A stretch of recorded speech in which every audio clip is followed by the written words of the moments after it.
Alright, I think my mic's working now.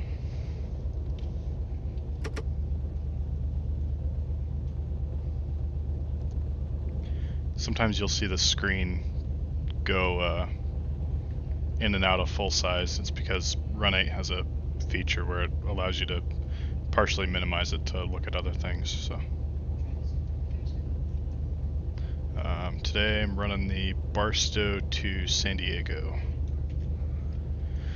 So we just came out of Barstow Yard here. I'm going to reset this signal. We are right here at the moment, getting ready to go on the Cajon sub. So we're going to come down here. We'll cross over at the flyover here, and then we'll be left-hand running down into San Bernardino. We have a set out in San Bernardino, and then we'll transition to the San Bernardino sub, where we'll have a set out. I think it's right around here where Porphyry Yard is. We'll have a set out there, and then we'll take a left here at Atwood Junction, and that's where we'll delete the train because it doesn't go any farther than that in the sim at the moment. It doesn't actually go to San Diego.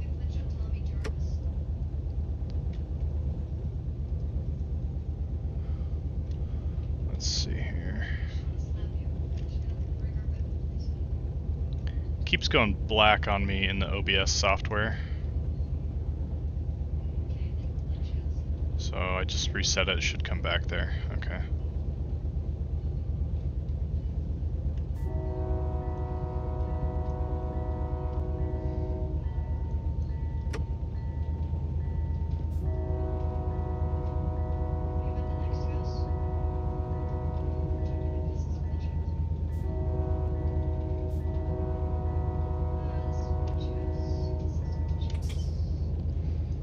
Yeah, we're 4,870 feet, 6,700 tons. We've got 3 lead engines and a single SD70 DPU.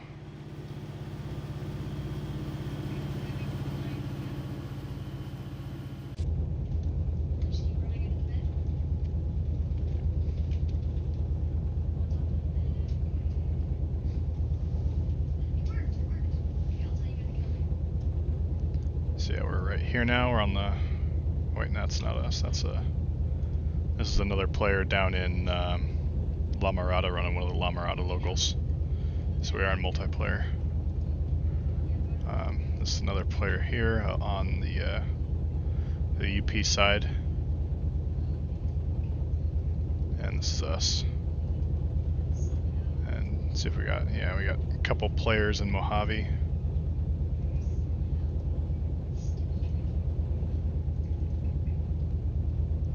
These are all the trains with white numbers here are AI trains. All the trains with colored numbers are player trains. If it turns purple, it means they're speeding.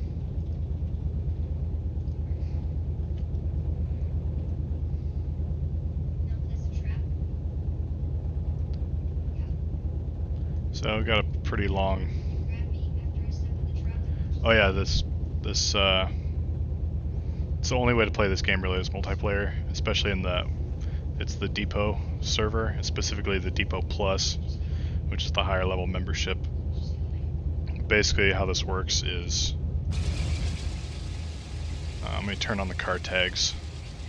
You can see these tags here. These denote where it's going, so San Bernardino. And then the 3021, that's the local.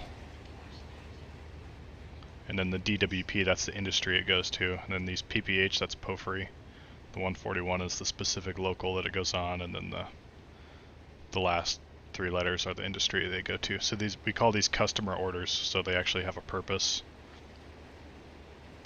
So they go to the local yard where they get switched out by a crew and put onto local trains, and then the local guys run the local trains and bring them to the industries and switch them out.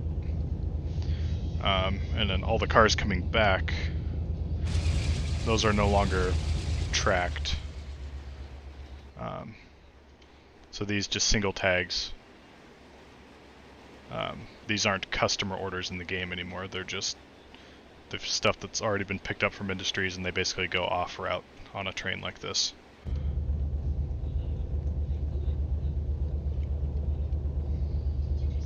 So it's this one giant team effort to get these different trains. You got your road trains, you got unit trains, you got intermodals, you got your locals, you have different plants where you'll switch out the plants. We'll go by a couple cement plants up here pretty soon where you can switch those out. Yeah, you can lose so many hours to this sim. Like I basically treated it like a second job for the first like 6 months I played it. It was out of control.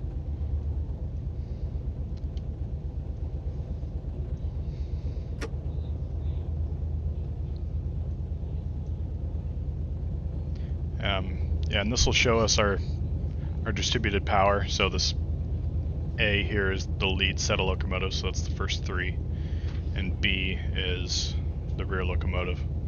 Typically you don't have more than 3, a front, a mid, and a rear. You can actually do what's called fencing.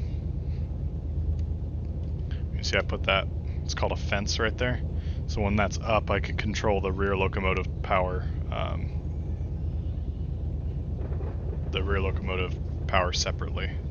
If I need to shove more on the rear or something, like if I have, really if you have to, your train's not set up right, but it can be useful to shove more power from the rear so you don't break couplers at the front. Yeah, basically it's basically like a huge model train set. And there are dispatchers and stuff occasionally. There isn't one running right now.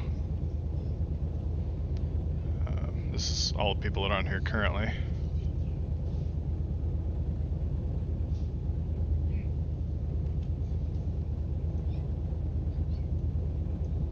And I do have TeamSpeak set up. It's pretty quiet right now, but I don't have it piped into the stream.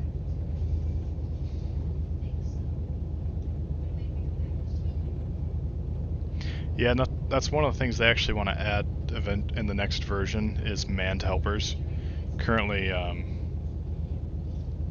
manned helpers don't work. As soon as you couple your train to another train, the sim kind of freaks out a little. It'll kick one of you out of the train and get a reconnect. But that is something they want to add, which would be pretty fun, especially with all the grades on Mojave and Cajon. To have a separate helper crew would be pretty sweet. It's got an AI unit train coming by here. Looks like one of those ethanol trains, I think.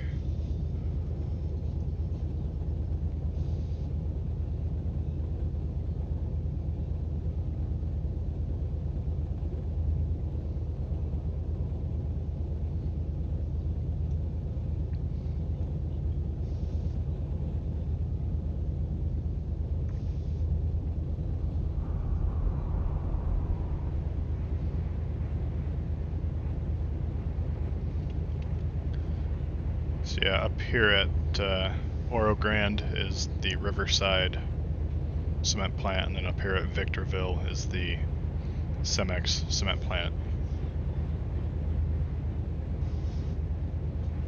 There's a couple locals that run out of Victorville.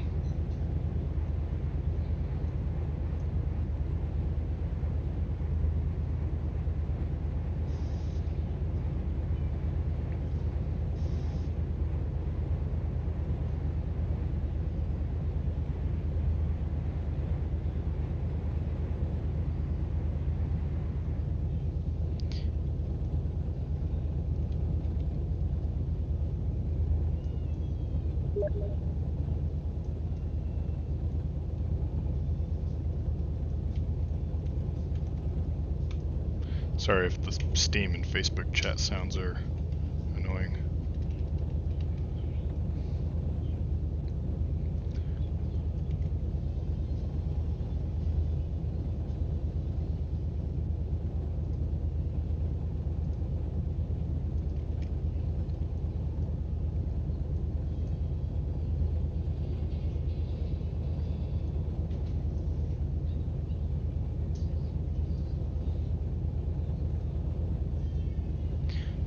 But yeah, the Depot Plus has this thing we use called the Operations Center. And it's basically a very fancy automated spreadsheet website where we keep track of all the customer orders as they originate and where they're at in each yard, and then which train they go out from there and which industries they're at. It's really this amazing undertaking.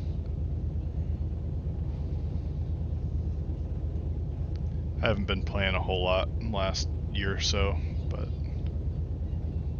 really been waiting for some new locomotive power.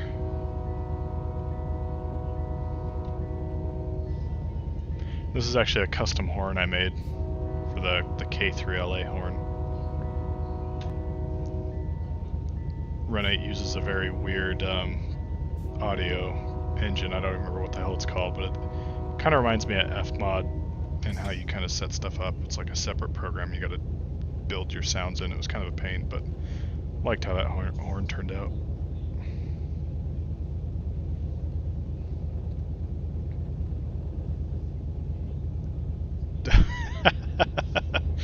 Yeah, oh man, MSTS.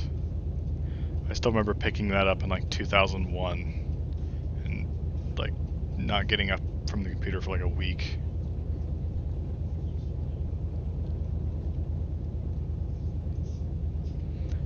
Yeah, and you do walk around. This is like an avatar, it's called, that I'm walking around in right now. So you can actually walk around and interact with the train and the couplers. And then you have a flying view as well. And you'll see other players' avatars as well when they're if you're doing like a team effort at a yard or on a local or something.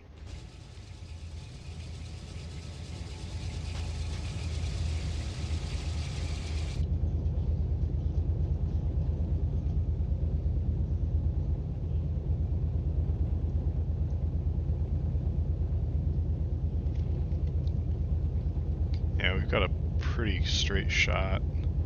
The only train ahead of us has more power than we do, so shouldn't get stuck behind him. It's all downhill once we hit Martinez here. Then we'll have to cross over probably at baseline to get over here into the on a main one to do our set out in San Bernardino.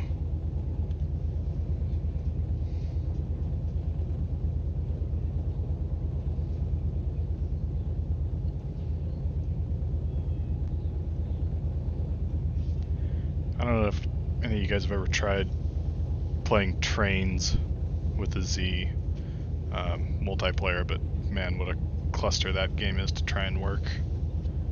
Never got it to work very well.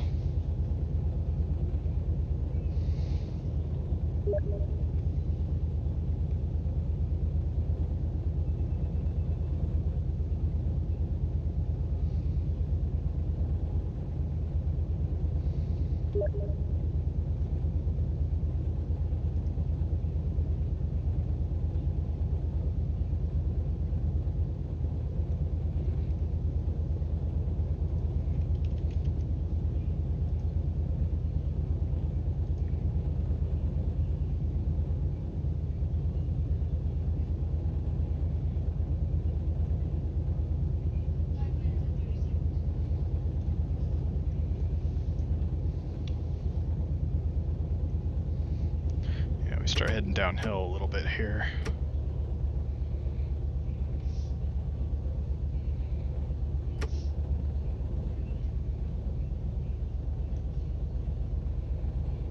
Right up here is a little siding where you do a set out when you run the Cajon local. The Cajon local runs between Barstow and Victorville. It drops off. It does that one little industry and then it drops off cement cars at the cement plant, and then cars for the two locals that run out of Victorville as well.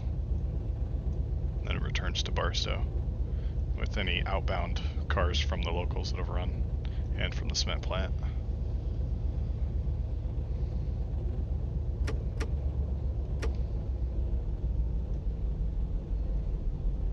And it's kind of cool, you can watch the speedometer kind of bounce here. That'll be your slack running in. Should be a little bit less since we have a TPU.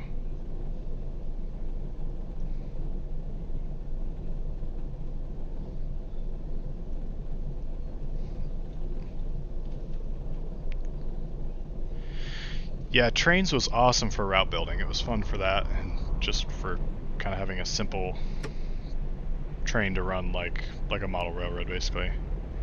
Those are apparently a couple cars that I don't have. So when you don't own the DLC packs, your cars show up as generic box cars like that. So that was one of the very newest ones. I think that's one of the new flat cars or something that I don't have. I can't remember. Or a gondola, maybe. They've only released a couple packs since I had pretty much everything before. I expected to gain more speed down that grade.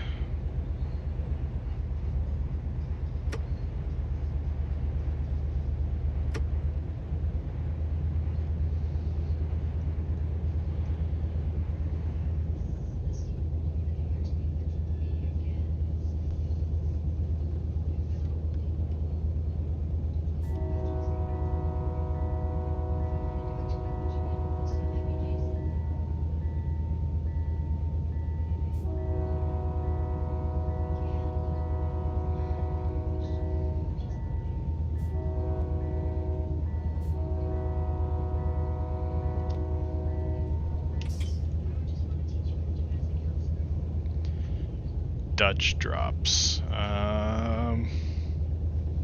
Is that a flying kick or just normal kicking? I assume that's what you're talking about.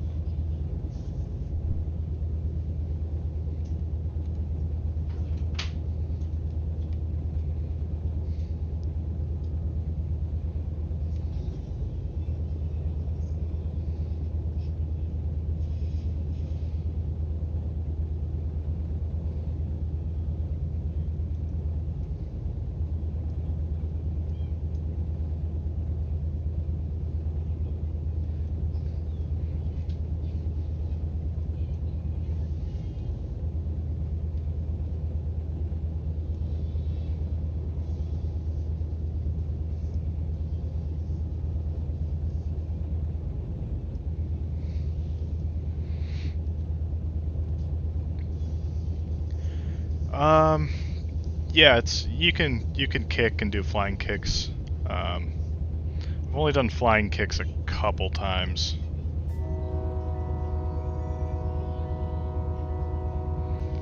But kicking is real nice when you're switching, especially.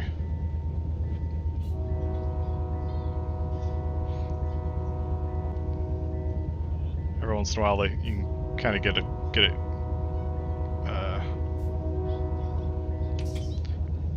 Let it get away from you, and it will you'll break a bunch of couplers as you kick one car into another group of cars or something. But typically, it's pretty forgiving.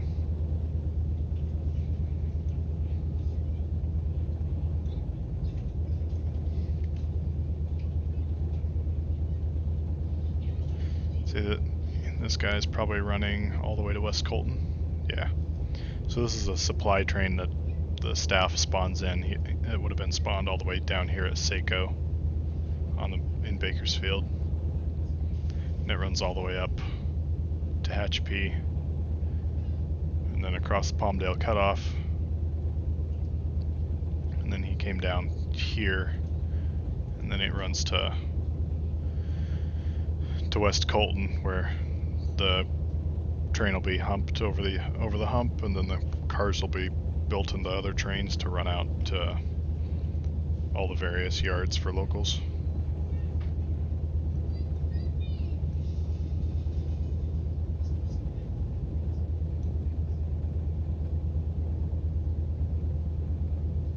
But yeah, there's one industry down in LA at the LA Times industry. It's like a facing point switch. If you set up your train, if you set up your local to do all the trailing point switches at all the industries, the LA Times is a facing point. And so you can get away with a flying kick there, unless you want to run back to the yard and run around your train or something.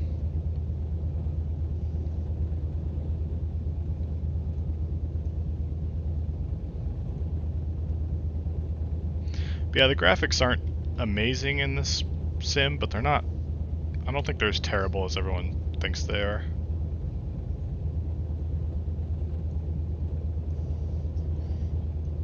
They need better anti-aliasing for sure.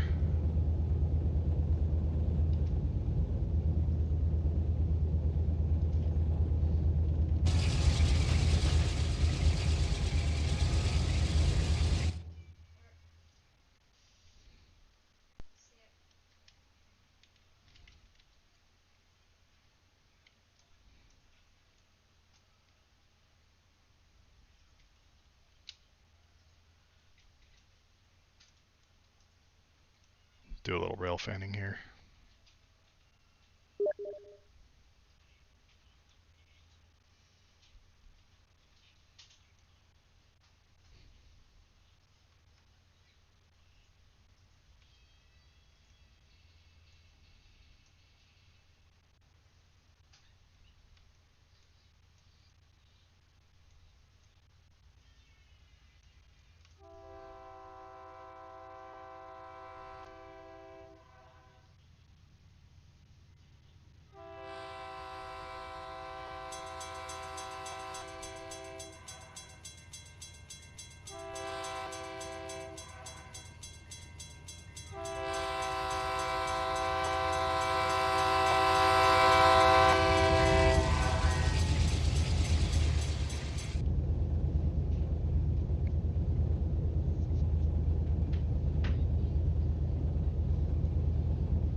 Check back on Barstow and make sure I didn't leave anything messed up as far as the signals go.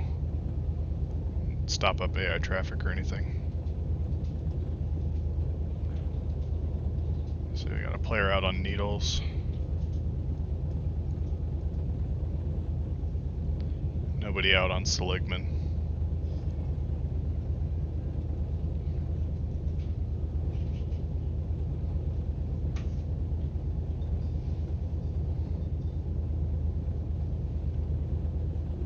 I had my had a couple PSI in my brake chambers for my independent brake. I use the rail driver, so gotta make sure you get the lever all the way back.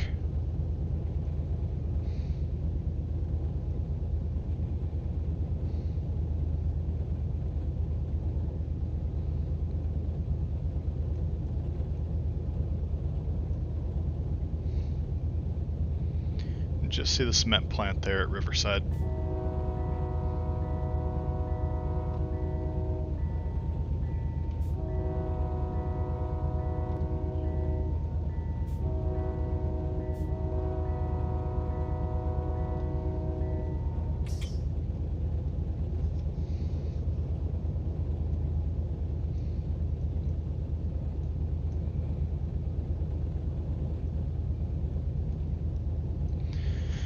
But yeah, we're currently on version 2 of the game.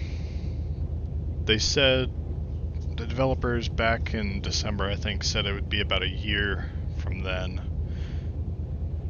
You shouldn't expect it earlier than a year for the version 3 of the game to come out. So it's supposed to have a weather system and, you know, the manned helpers and that kind of stuff. Not sure what else they're planning. Hopefully more locomotives. I'm kind of bored with what we have.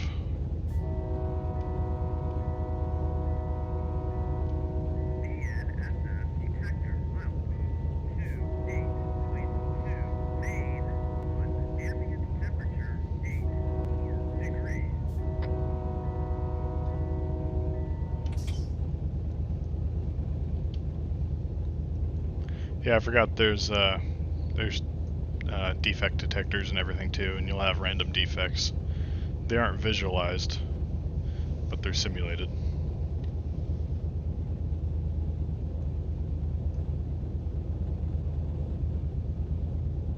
It's been a pretty easy train to run so far, mostly notch 8, and it's just below the speed limit. .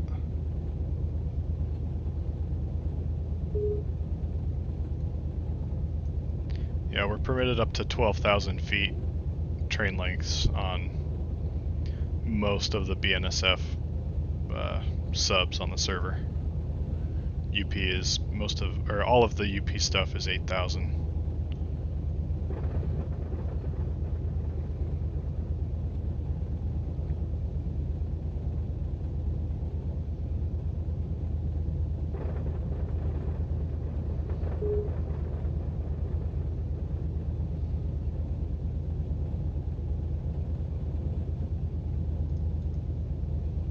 I'm assuming my audio levels are decent. I didn't actually test them before I went live.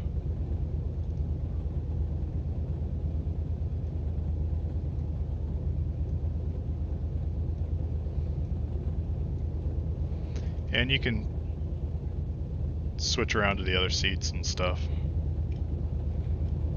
You can have a conductor as well on multiplayer.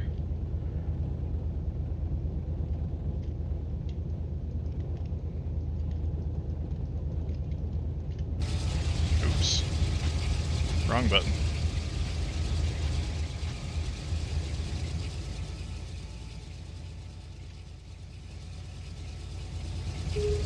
Okay.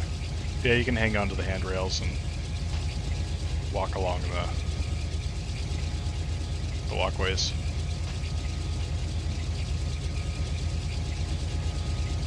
Thought this damn door opened. Maybe it's only on the SD70 that it opens, but I thought it was the Gevo that it opened. Wrong button again. Must be the Gevo I'm thinking of.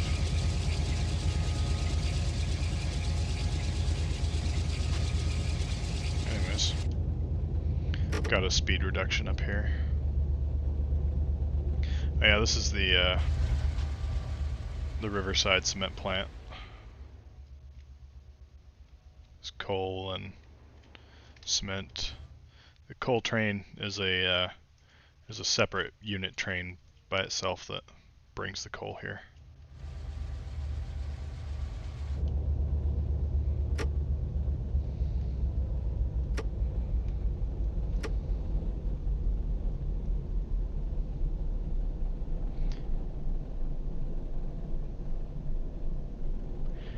Yeah, you can actually, on the SD70, here, let me, since I forgot we have an SD70 back here.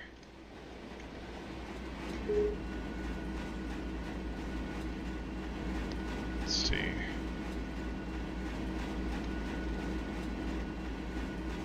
Can't get the damn door open to open on that one either. Oh, here we go. Yeah, you can actually go to the toilet on the, if you click it. A Married with Children reference.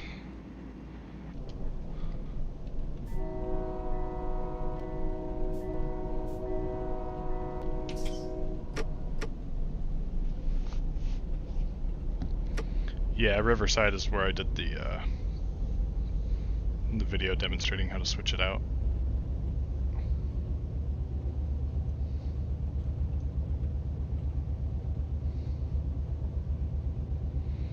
Yeah, I'm hoping for things like SD70 Mac. Supposedly they're working on either an SW1500 or an M&P 15, either of which would be sweet. Haven't heard anything about it, but a GP60M would be amazing, especially for SoCal and LA for doing the locals. As well as running the Cadiz local out on Needles.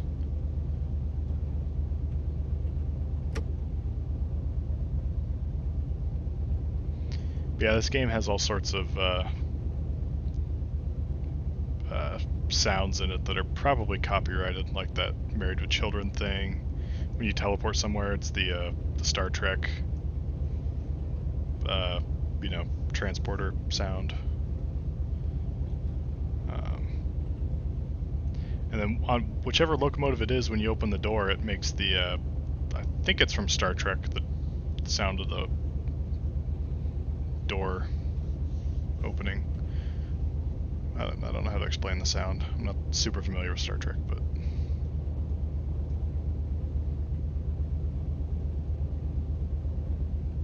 So far they've gotten away with it.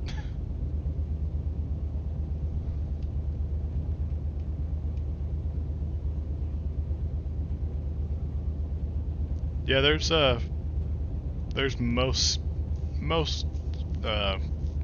major skins represented. There's Norfolk Southern and CSX and Burlington Northern and Santa Fe, Southern Pacific, Union Pacific, Western Pacific. I think Western Pacific is only the heritage unit for the SD70.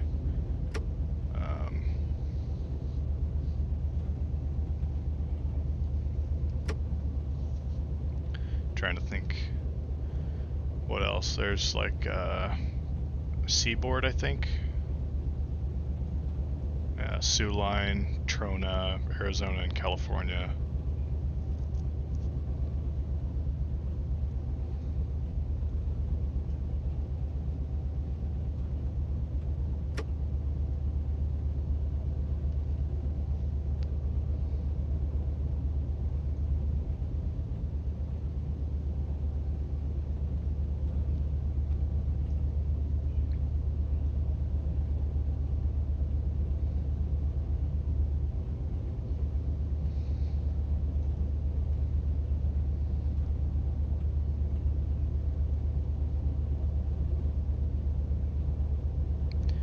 Yeah, currently we have the Gevos, the SD70 Aces, the GP40, the SD40, the SD40 tunnel unit, or tunnel motor, and the SD45-2, which doesn't have the flared radiators, which is kind of lame.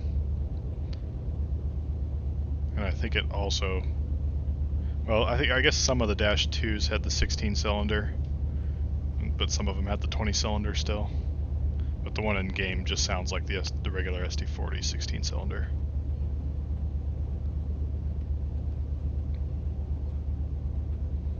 I think that's it. Oh, and then the Amtrak P42s, of course. Let's see here. See if I missed anything. GP, SD40. Yeah, tunnel.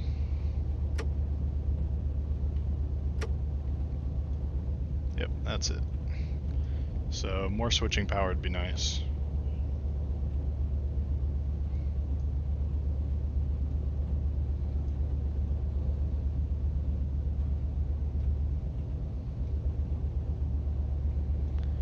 But yeah, this is the Cemex plant.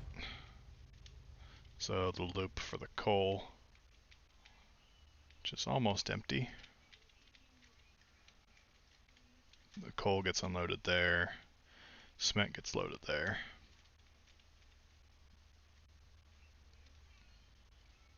So these are cement loads waiting to go out. This is kind of a little busy work job here.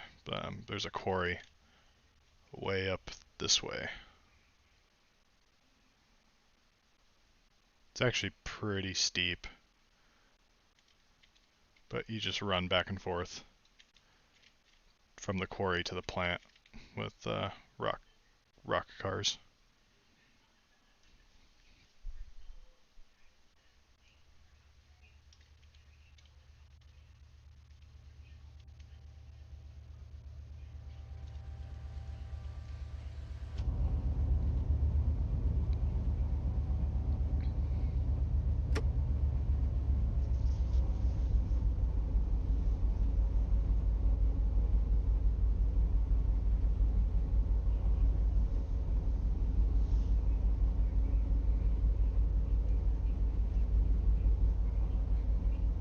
And that's where the power is parked for the unit coal train when it delivers, and then it gets put back on and takes the empty cars out when it's done.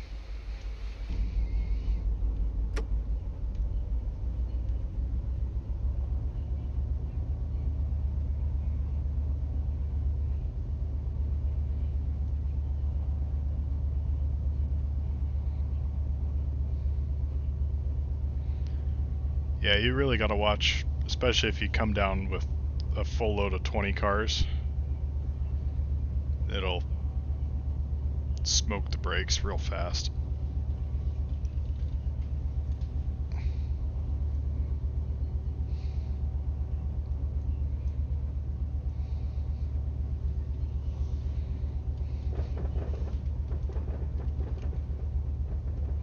Let's see and get back to our proper sub here.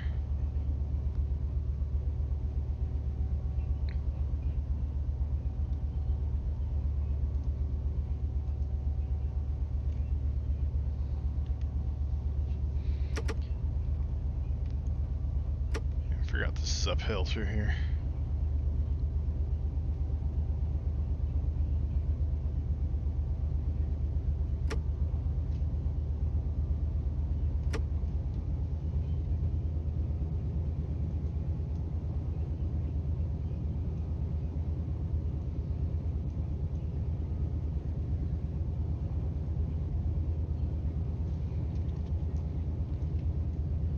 There's some pretty good humor in this game. That's one of the avatars that you play, modeled there. So this is storage for the 2 locals out of Victorville here.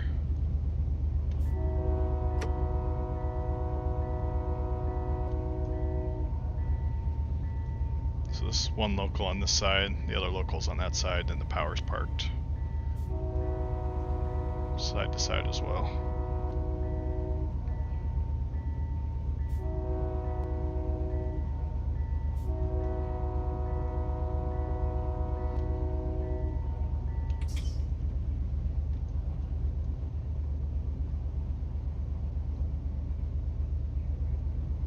I don't want to annoy anyone else in the server, but if you type in 8675309 in the on the radio, it'll play the song for like 10 seconds.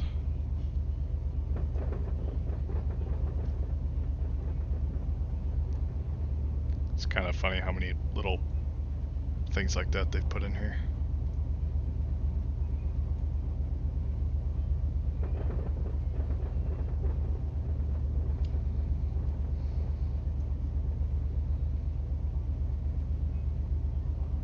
Yeah, I think our speed limit goes up after CP Frost up here.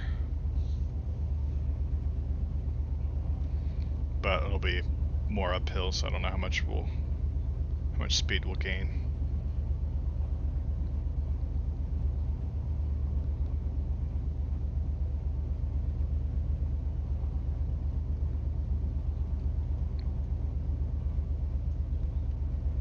Yeah, we'll set our counter there, so we can set a distance counter just like a real train. So that'll tell us once the rear is past the speed board.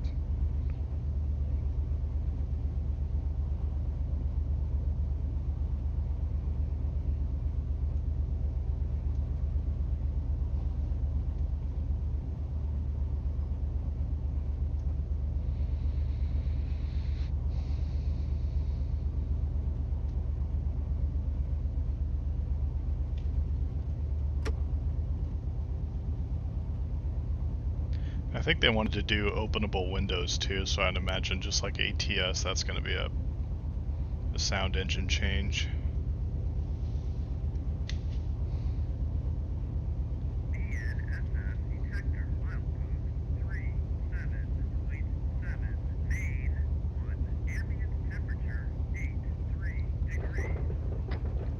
And we'll get a little beep once we've ran out the distance on the counter.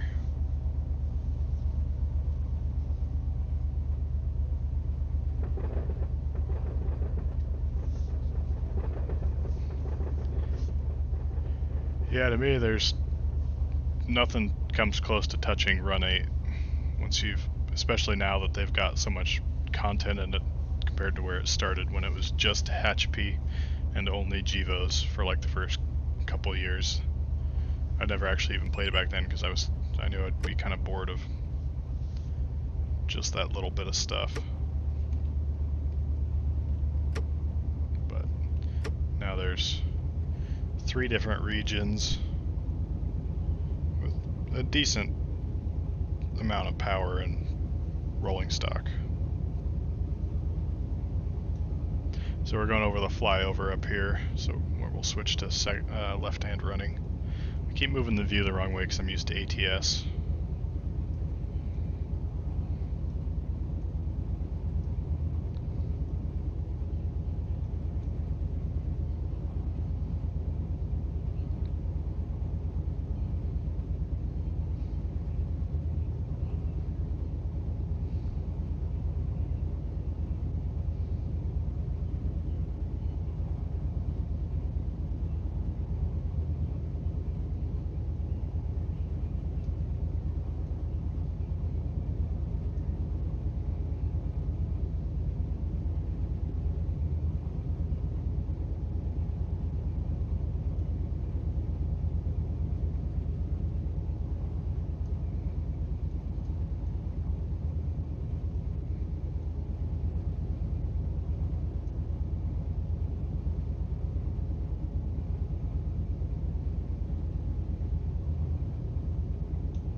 I've actually got all the maps printed out, so I can take a look at the map real quick and see how far we are from. Let's see here. How many miles it is from CP Frost to Martinez.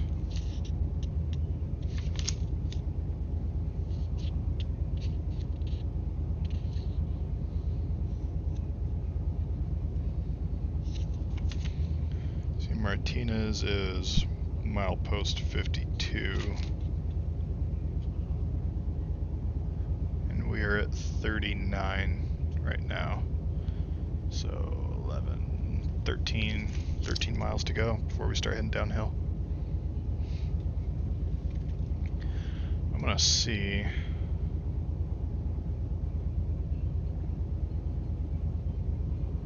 Yeah, I think we can pull this off. Okay.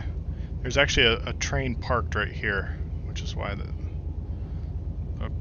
route is around it right there. So the speed limit's faster if you go down Main 1, because it's steeper on Main 2. So once this train's going to be up and out of our way by the time I get there, and I don't see any more coming. So I'm going to route us down Main 1. On the Cajon grade.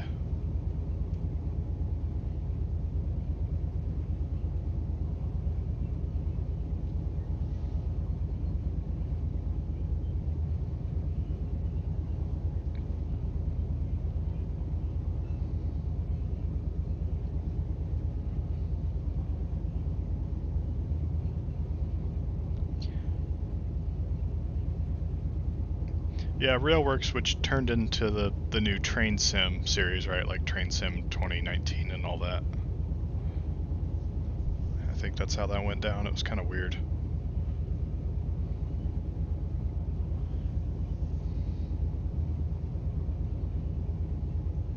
But I had a blast in that back in like Train Sim 2012, I want to say it was, where they had the horseshoe curve route set in like the 50s. That was a lot of fun.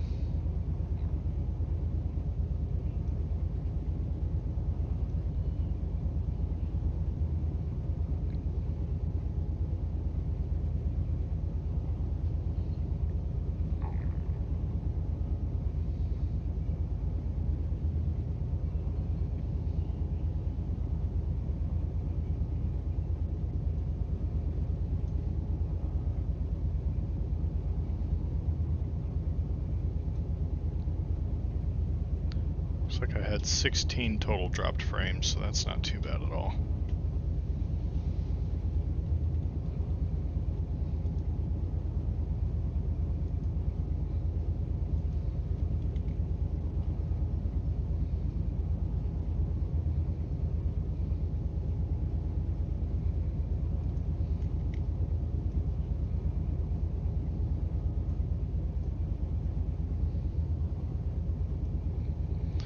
yeah, I forgot. This is this area here, this little business industrial park, is what the Thorn local out of Victorville services. And then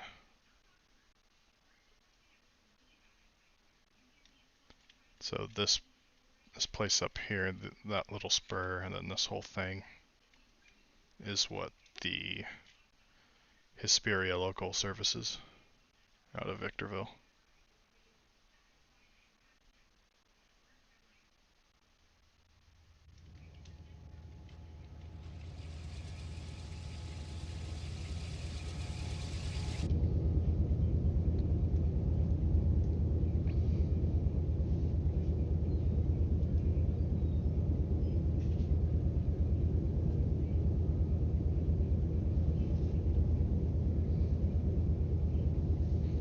Yeah, a lot of fun with I want to say it was a GP9. Might have been a 7, but I thought it was a GP9 high hood on that route. That was a lot of fun.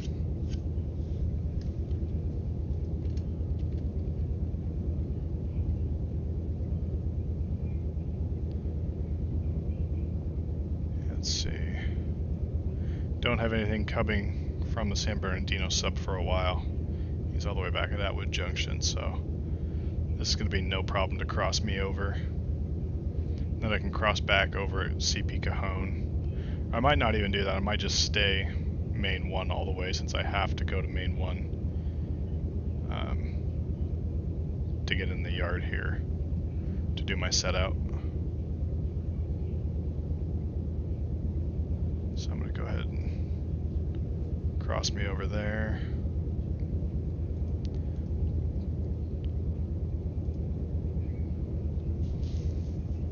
So this is, when you set it to yellow, that means it'll allow one train by and then it drops to red. And if you fleet it, which means when you put it on green, it'll remain green until you do something else, like set a switch against it or manually change the signal. And just because the only color that actually corresponds to what's being displayed is red. Green doesn't mean the signal will be green. It'll be red if there's a train, in the next block, or approach or whatever, depending on the current situation. But that's what it means on this dispatch screen, anyways. And in multiplayer, when there's no dispatcher on duty, which is most of the time, you can mostly do what you want. You don't want to screw up the AI trains and get them all backed up or anything. And if your route interferes with another person's route, communicate and how you guys want to meet up and such. But generally, it goes pretty well without a dispatcher.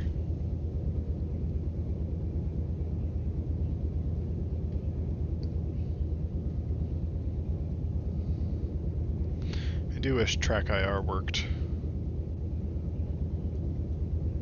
Not as critical as Truck Sim or a Flight Sim, though.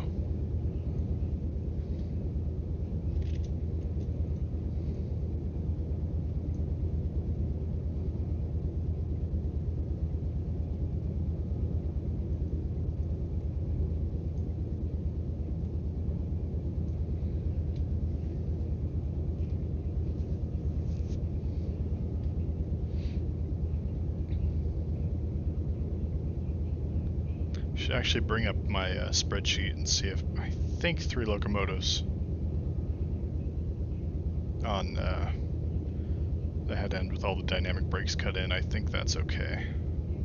I came up with this whole spreadsheet that I actually shared on the depot about how to build trains that are in compliance with the real rules, at least within reason, that I could surmise by reading the real rules. So things like how many locomotives on each end and how much tonnage behind them and stuff like that. I thought 3 on the head end was okay.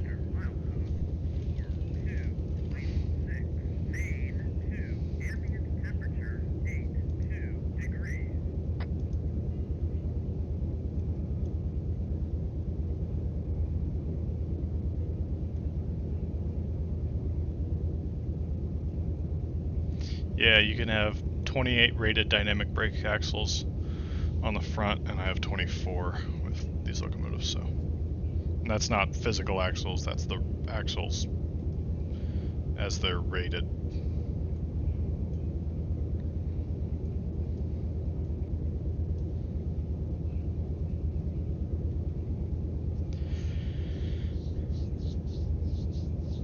Yeah, dude, the peripherals are nice.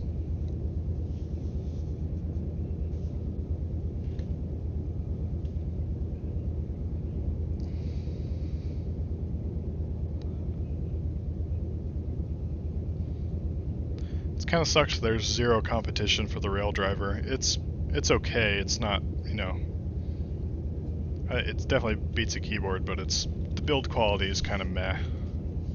But overall, I haven't really broken mine too much.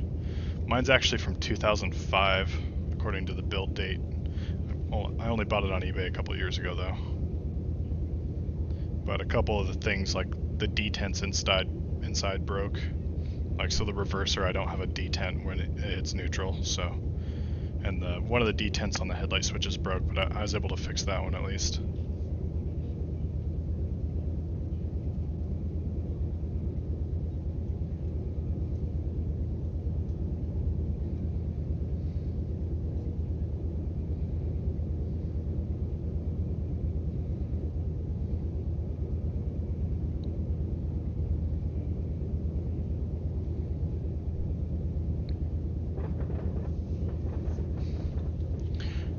There's actually there's 2 different difficulty modes. There's Piglet / Foamer, and then there's High Seniority Hogger. The biggest difference between them is in Piglet mode the alerter doesn't sound, and to me I'm really tired of hitting the damn alerter button, so I just switch back to Piglet. But the only other difference is the coupler strength. It's like you get a few thousand more pounds of force out of your couplers before you break them. It's very minor as far as that goes. The main difference is the alerter. And it's nice, like if right now I want to get up and go grab myself some water. I'm going uphill, so I'm not going to overspeed or anything.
Alright, I'm back. Yeah, I agree on that. Air simulation ATS, sometimes it's a pain in the ass.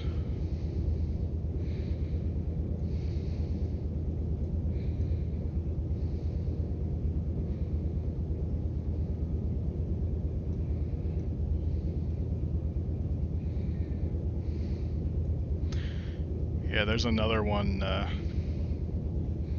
another funny billboard I'm trying to remember. Oh, there it is. So this guy here, he's actually one of the guys that plays in our server.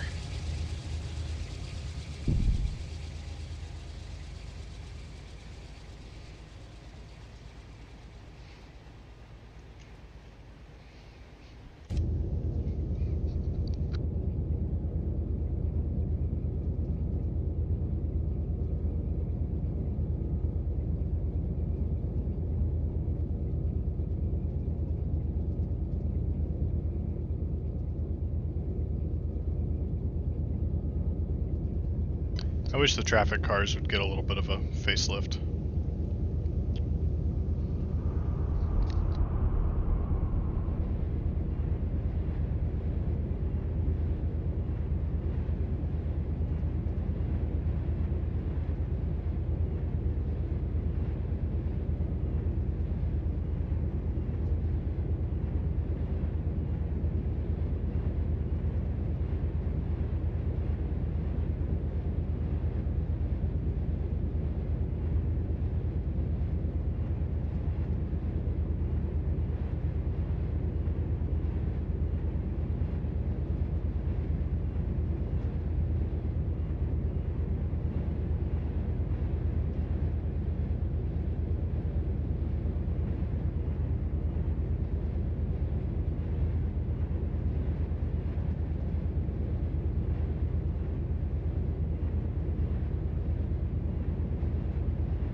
Well, it looks like I got a dispatcher now.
Yeah, and you can actually change these screens here as well.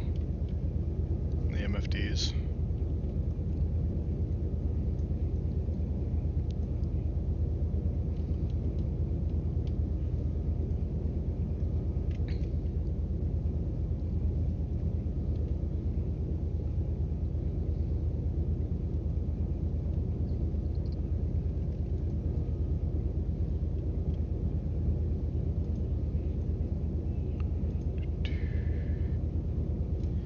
The dispatcher's only dispatching Mojave subs, so I'm still good to go for on my end.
hey man, I hope you're not too distracted by train stuff to be packing, but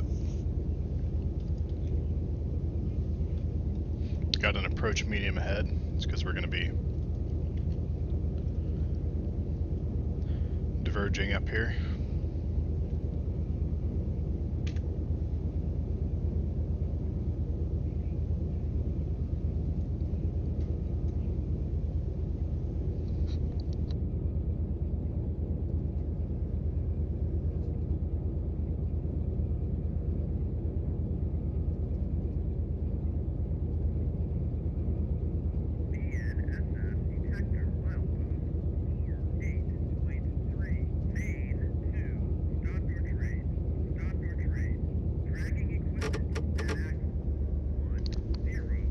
Alright, well, got a dragging equipment defect.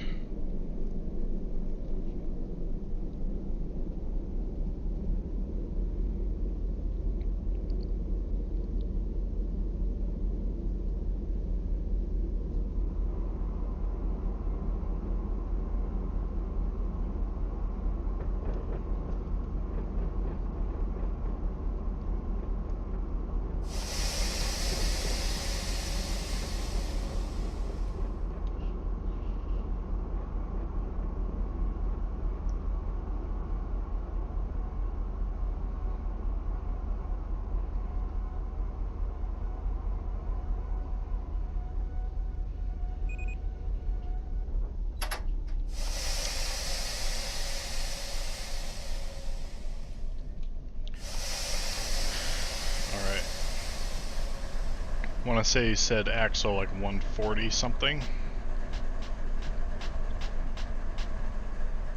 So we'll kind of cheat and walk fast here. Preferably on this side of the tracks, I guess. So yeah, defects happen. Sometimes you'll go weeks without one, and sometimes you'll hit multiple a day. It's totally random. Yeah, you can see how this tag is purple. So when they're purple and when they're lower than all the rest of them, that's where your defect is. So nothing, like I said, nothing visual happens. It just tells you that way. So then you just hit fixed dragging equipment, which is the most common defect. I don't think I've ever seen a high-wide defect. Just occasionally a hotbox.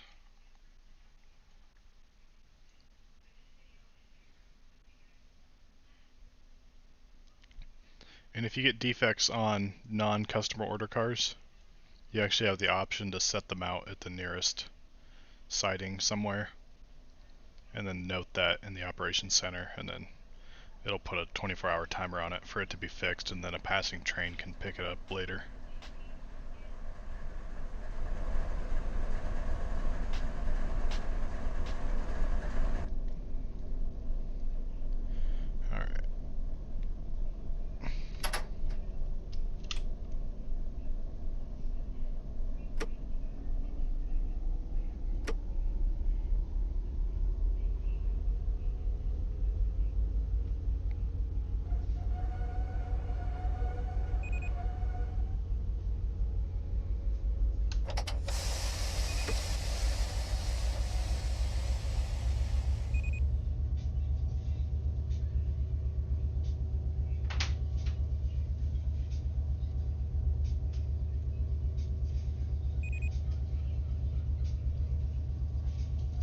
Decent little grade here, but it'll take a little while for the brakes to release.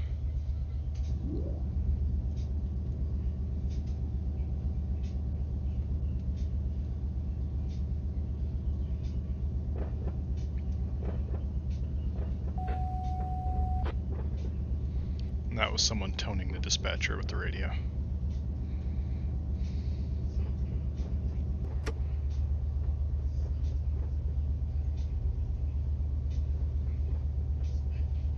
And there's actually a little brake indicator here.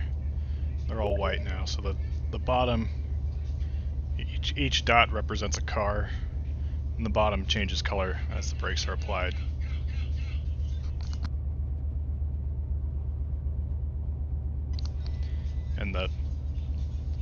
the the top indicates the coupler stress.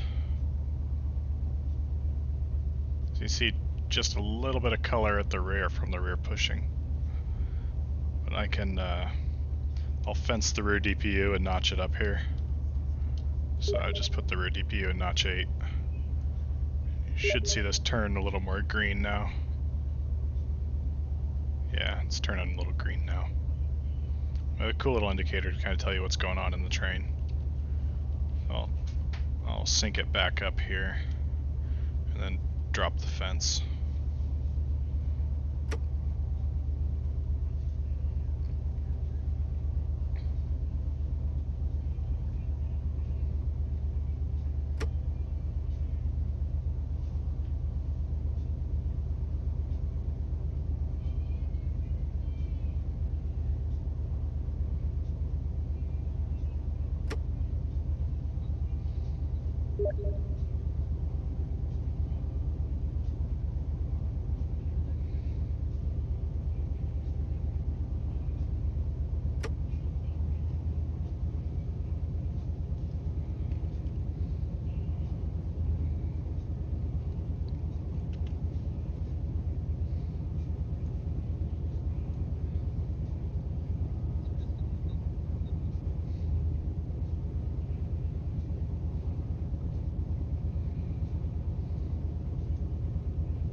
Pretty close to Martinez here. This is one of the few really long sidings we have. It's like 13,000 feet. It's the only place really you can stop with a train over with a 10,000 foot plus train between LA and Barstow.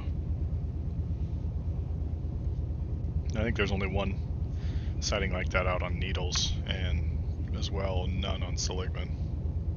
So once you take one of those big, huge, long trains, you're kind of committed for a while.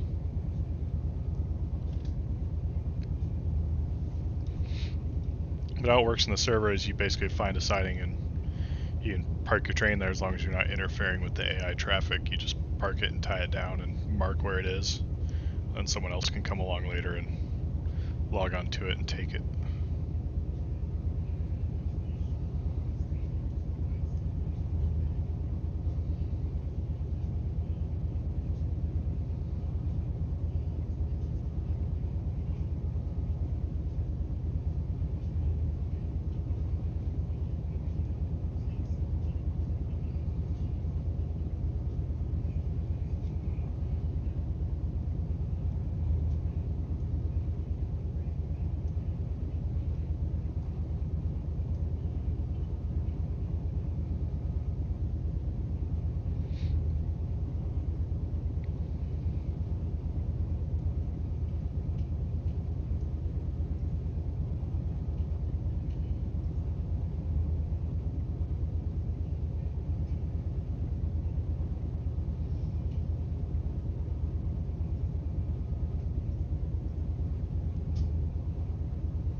Sit in the conductor's seat for a while.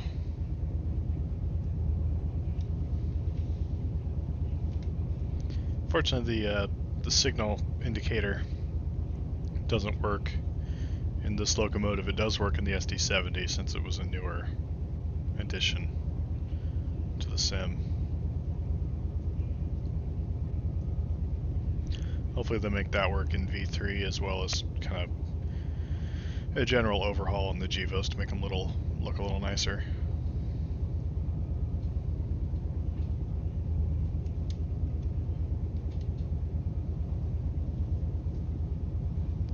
option to change the screen over on this side.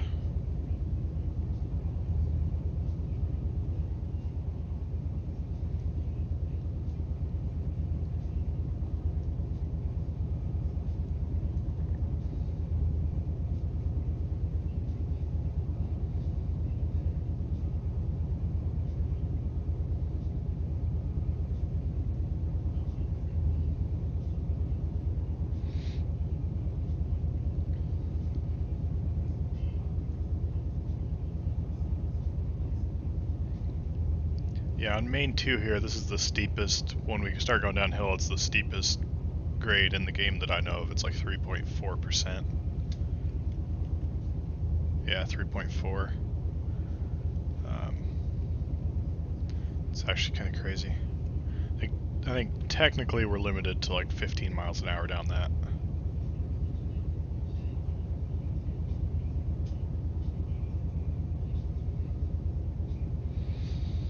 I've always been more of an EMD guy. Like, there's something neat about the old the two-stroke engines. Where's the? But you know, I like both for sure.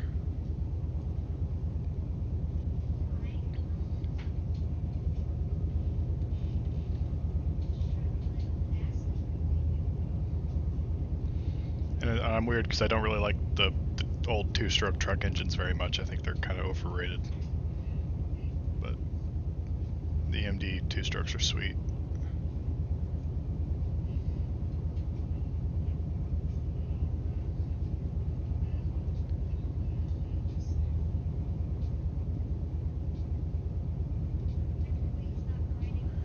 Got an approach medium.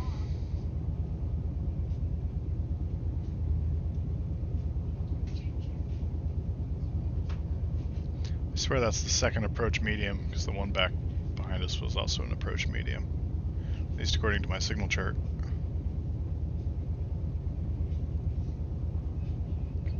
Oh yeah, I totally see what you're saying now. Yeah, for sure. Yeah, they started out with, you know, the Gevo's their first model, and the SD70's the newest. Totally valid comparison. You can see it. They're okay looking. But the SD70s are really pretty spiffy looking.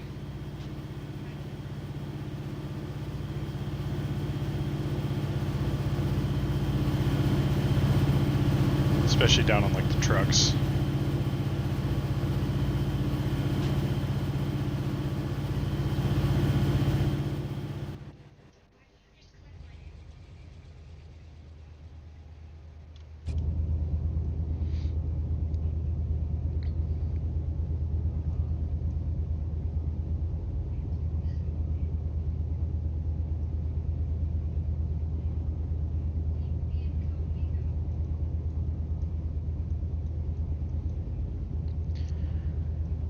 Yeah, they got a little terrain gap issue here. Should report these just like everyone does in ATS. Maybe they'll fix them.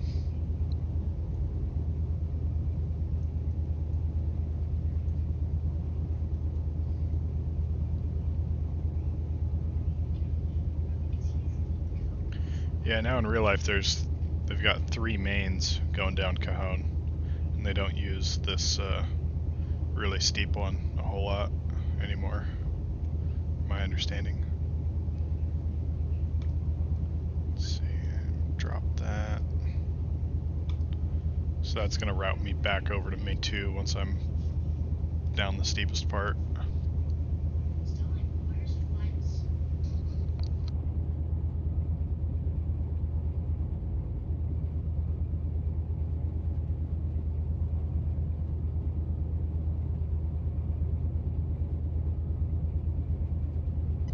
Yeah, I wish the game was more customizable.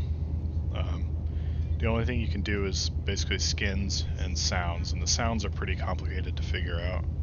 And the way the community is, and the kind of the end user license agreement for the game is you're not supposed to share any of your own mods with anybody. So you pretty much won't find anyone sharing any of their sound mods or skin mods at all.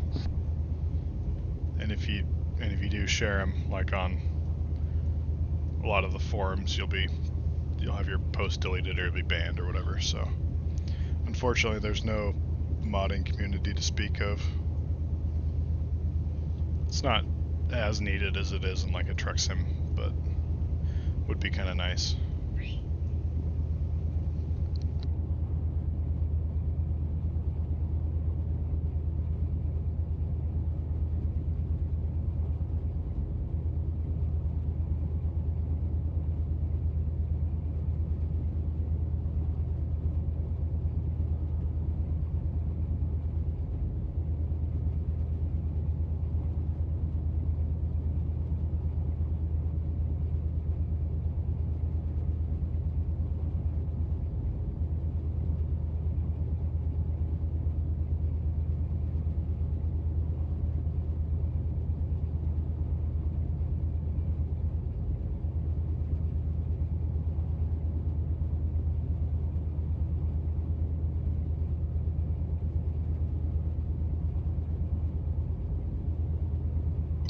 Yeah, I don't think it's really that enforceable as far as the developers shutting you down for sharing your mods, but it's de facto enforced by the way that all the forums are handled and such, that you're not going to find anybody doing it.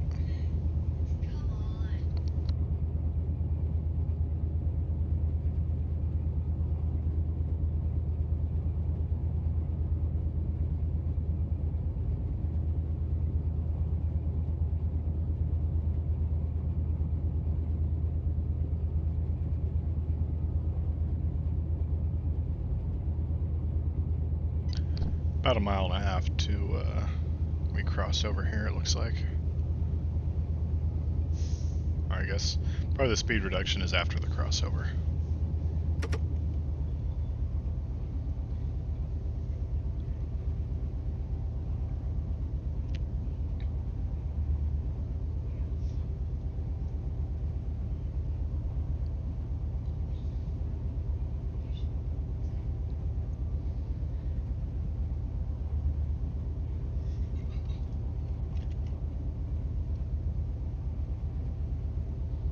Yeah, this crossover here, it's how you get between the UP and the BNSF. You can also do it down here at the West Colton lead on the Yuma sub.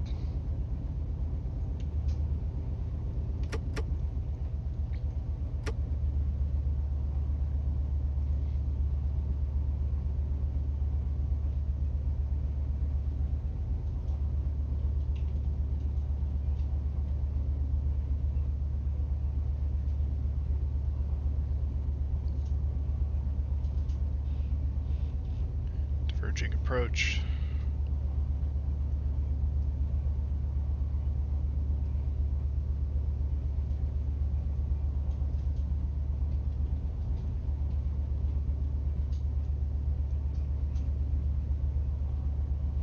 This is the summit right here.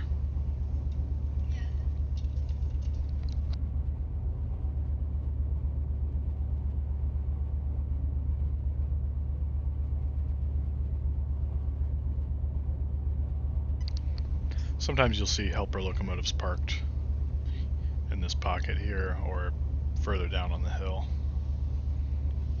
And you can attach them yourself and use them and then drop them off up here if you need them.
still in dynamics here, but it's going downhill pretty quick.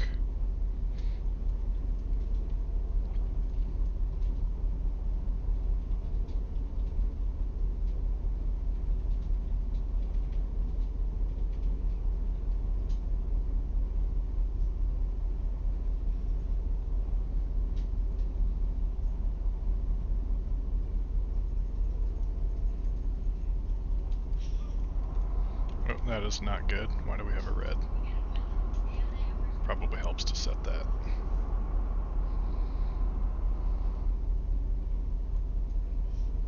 So yeah, this is the crossover here to get up on onto the UP. Typically that's used when a UP train is going between Yermo here. There's a yard here and then it ends there. There's no further trackage, but that's UP. It comes onto BNSF here through Barstow, down Cajon, and then they cross over here to get back onto the UP trackage. I'm gonna put up a fence and notch up our rear here and give us a little shove while I keep the front ready to go and dynamic.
Yeah, and the SD70 is the only AC locomotive that we have in the sim as well right now.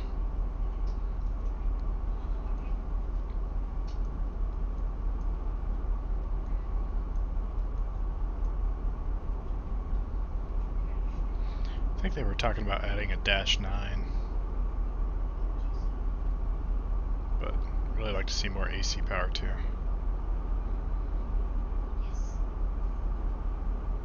Getting a little heavy here into the dynamics, so I'm going to do a initial set on the air.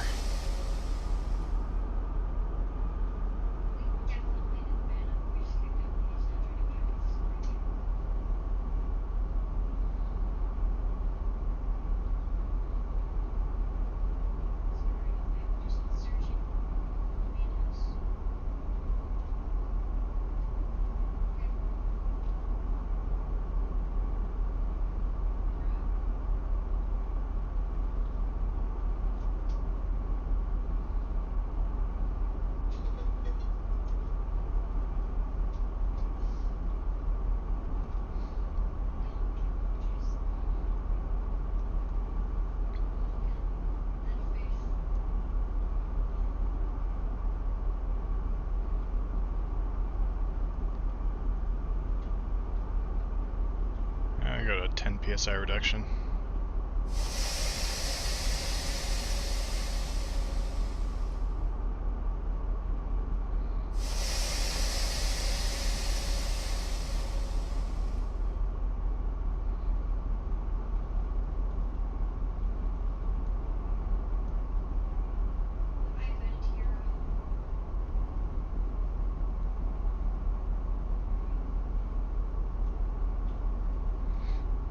Yeah, I'd like to become better with the air brakes. It's kind of fun just to use them sometimes without the dynamics and kind kind of keep your train stretched out over different terrain.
That's the UP trackage right up there.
See, I want to say Cajon was the second route that they released after the base route of Mojave that comes with the game.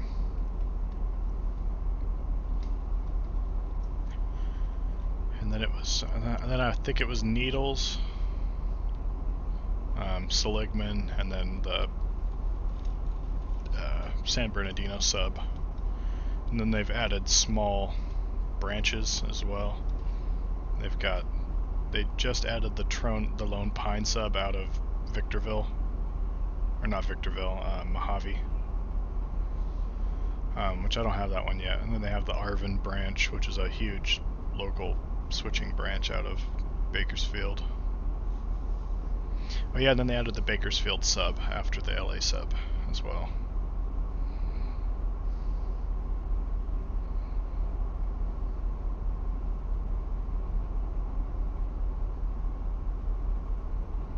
I also have the A line and Waycross, which is the Florida and Georgia CSX route, which I haven't used hardly that much really. I don't understand the CSX and NS train symbols very well compared to UP and BNSF.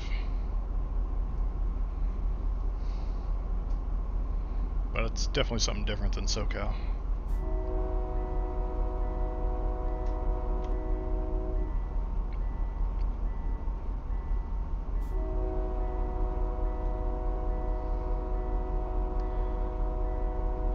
Yeah, Seligman's really nice. There's not a whole lot of activity on it.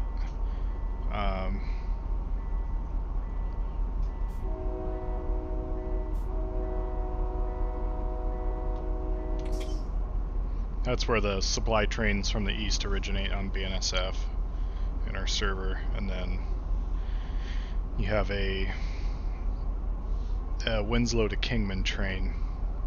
So it runs to Kingman along the Seligman route, where it does a little bit of work at a cement plant and a quarry. It does some pickups and drop-offs, and then it continues to Kingman, where it sets out a bunch of cars for the KGTR local. And then the road train turns into a road switcher with the remaining cars, and it does a little local switching along the Seligman route. It takes about 3 hours to do that job, the road switcher job. It's pretty fun, but other than that, there's no other real activity on Seligman other than just running trains.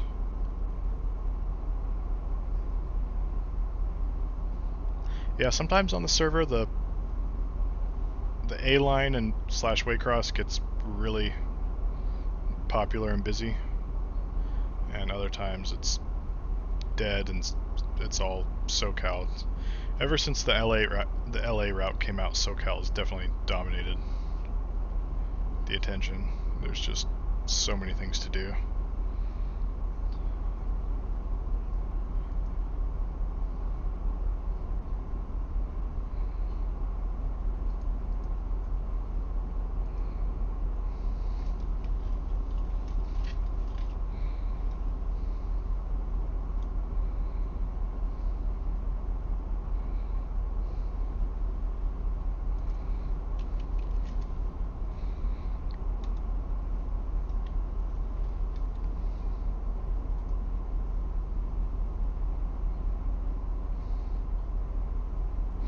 Then there's also a New York route, Selkirk.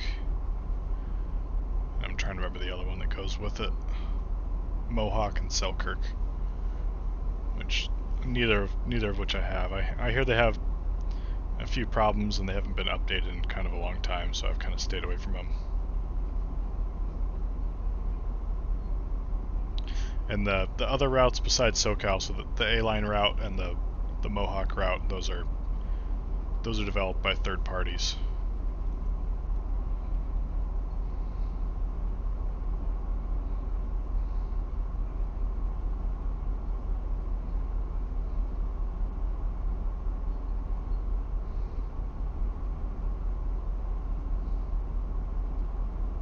Advance approach.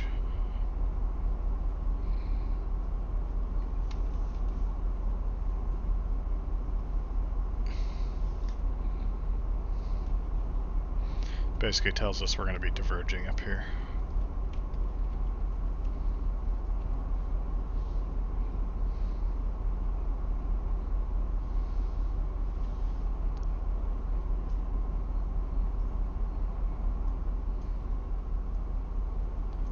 I always kind of like that little scenery there, the hotel and the gas station up on the hill.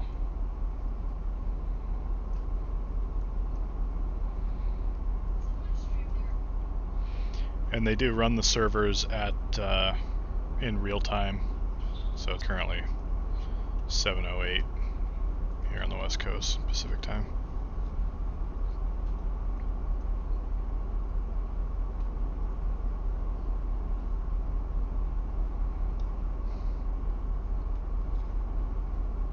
But you do have the option of, you can go in here and you can unsync yourself from, I don't remember where it was. You can unsync yourself from the server time and change the time of day to be light if it's dark or whatever. But generally I'll leave it on the server time.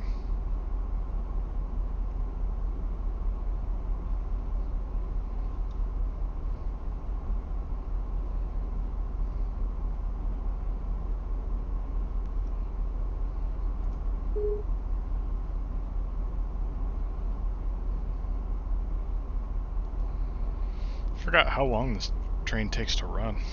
2 hours in already, and I'm not even to San Bernardino yet.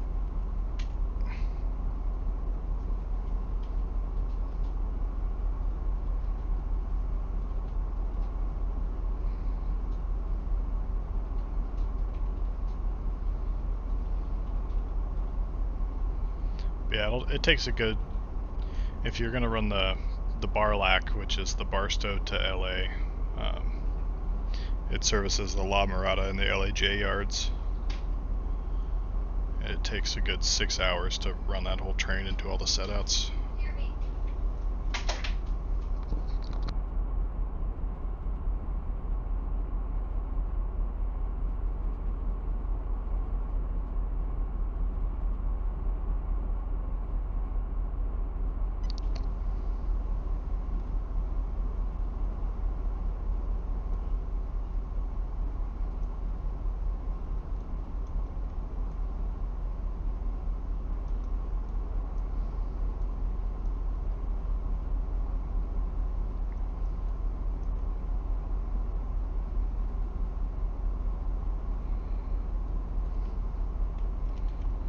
Yeah, since we're through here, I can reset that signal.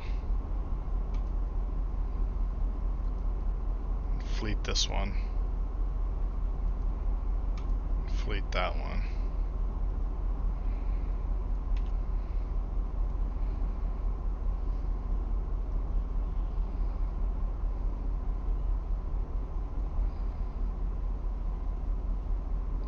I do wish there were working mirrors on the locomotive, that'd be kind of cool.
Set the timer here, the counter here. We kick it up to 35 once we're past that. We got a diverging clear here as we're going to cross over.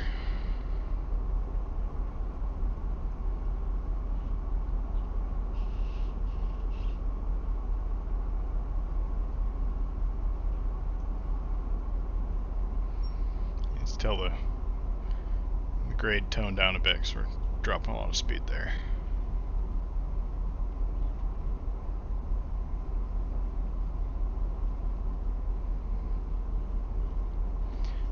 Watch the predictive speed needle swing back and forth as the slack runs in and out.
Huh, looks like I just suddenly dropped a bunch of frames there.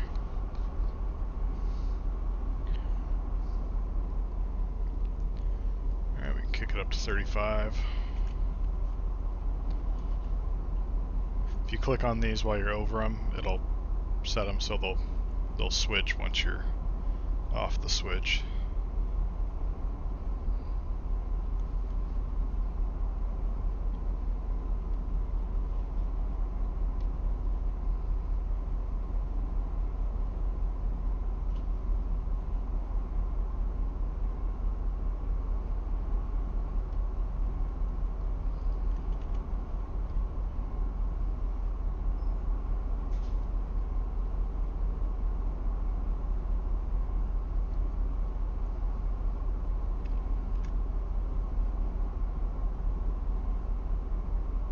Pretty decent amount of guys in here tonight.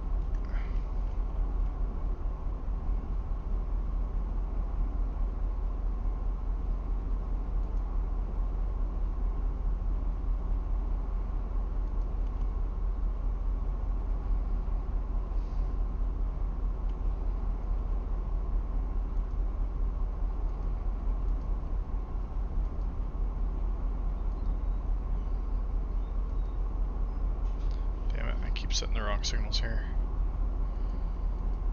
There we go. Yeah, we've got that one train coming up through San Bernardino right now, so he should be past baseline by the time I'm ready to get back over. And we do have another one right not too far behind him on San Bernardino sub. I'm not sure how I'm going to deal with that.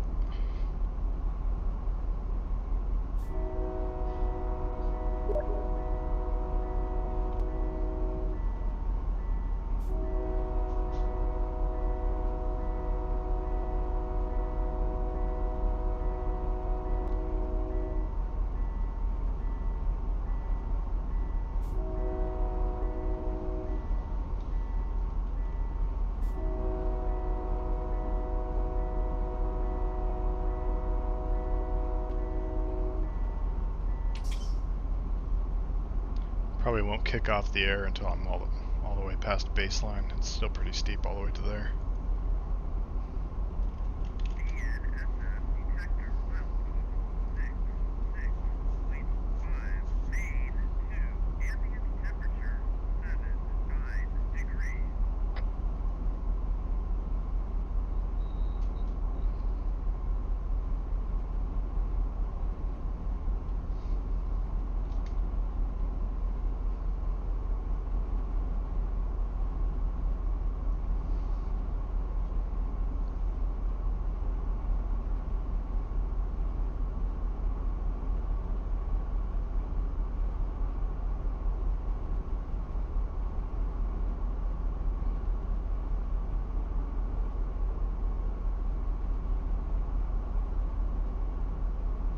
Yeah, pretty much.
Unfortunately, the developers are pretty secretive about whatever they're working on. Looks like we're coming into fog down here. They showed off some pictures of a new route. I want to say it's been almost a couple of years now. They never said what it was. I think a lot of people were guessing it was Donner Pass, but so far we haven't seen whatever route it is.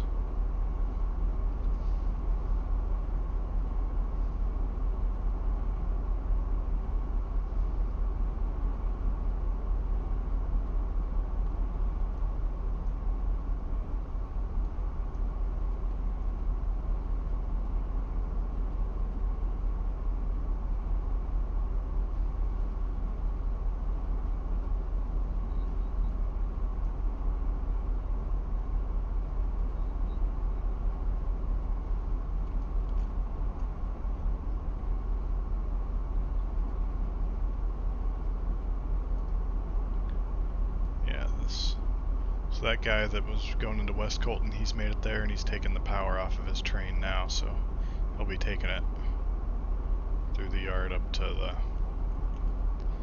the shop.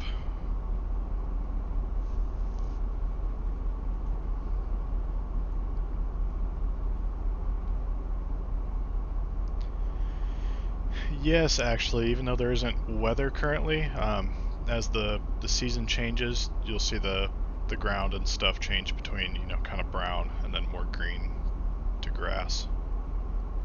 I wonder if I can actually do that here.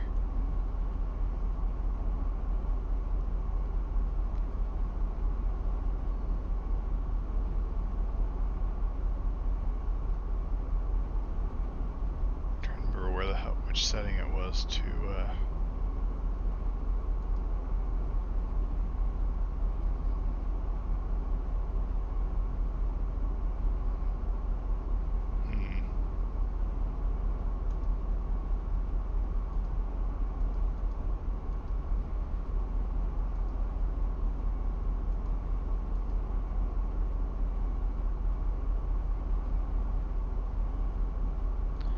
So I can change the time.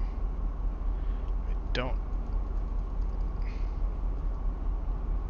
Yeah, when you're online, it won't let you change the date, but it will let you change the time. So I can't show you with more green scenery.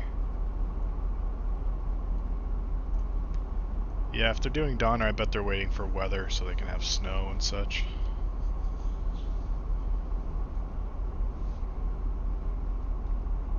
But yeah, different days will have different amounts of fog.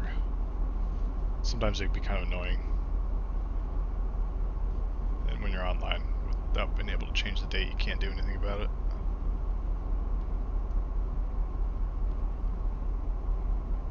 But yeah, especially like to Tehachapi, it's kind of cool to go through in the wintertime and it's all green. And right now it's all brown.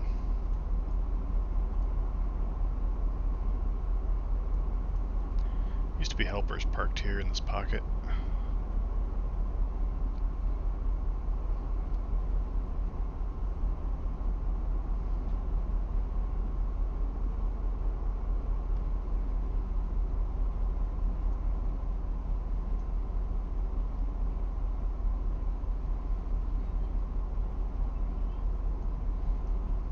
And funny thing, this game has only had shadows for the last couple years now.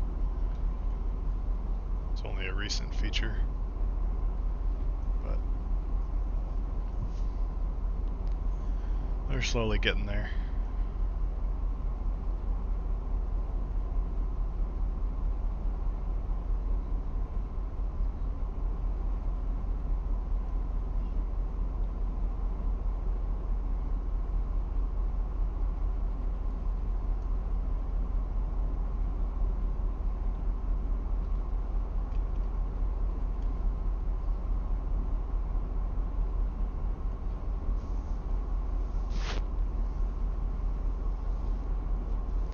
Yeah, we got this other guy coming through now. I think both of those trains will make it through San Bernardino before I get there. I'm gonna go ahead and drop that signal anyway so I don't go past it.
Yeah, for sure.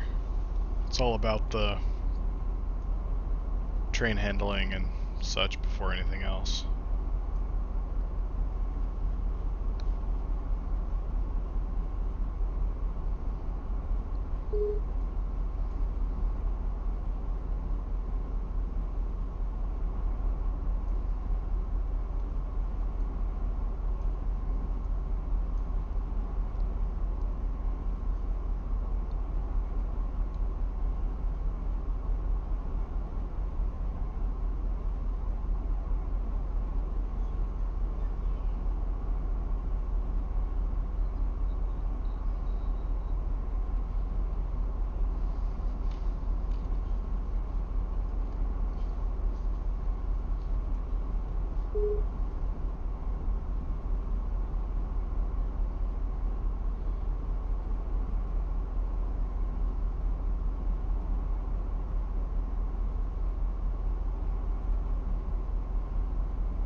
Yeah, that's the UP trackage again.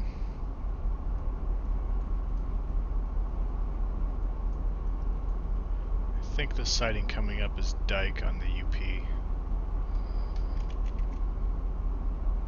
Yeah.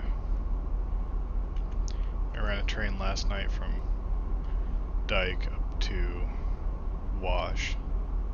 It looks like someone's taken it from Wash. It's probably the one at Ansel now.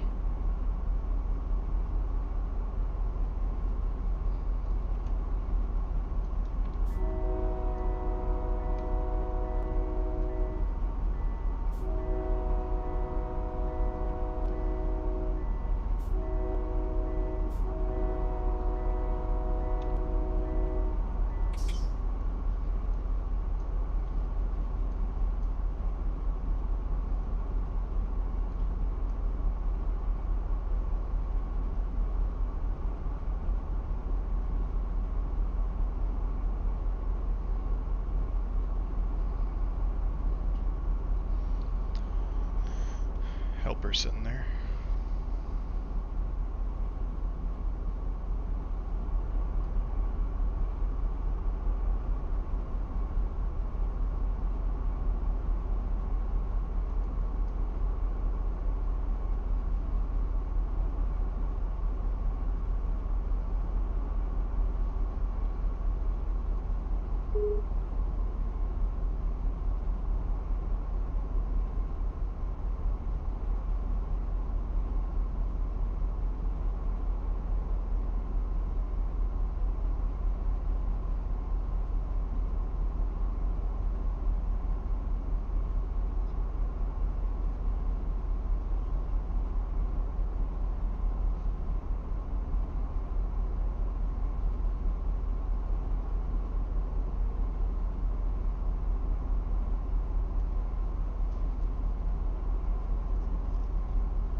Yeah, even though the Southern Pacific obviously didn't have GEVOs, they made the skin anyways, just for the variety.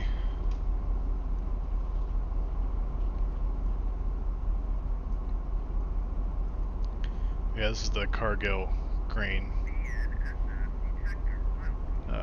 silo here. So that's that industry served by.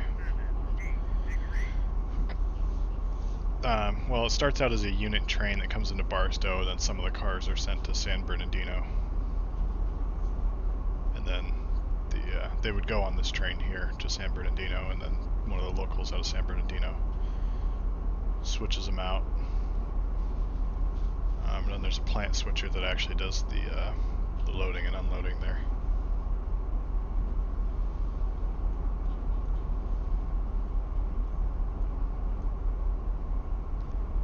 Bummer, still 35 here.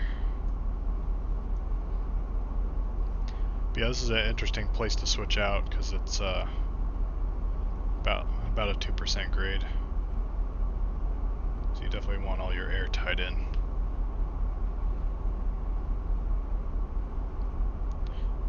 And there's a very specific sequence that you got to switch out the cars so you don't have to tie up the main line.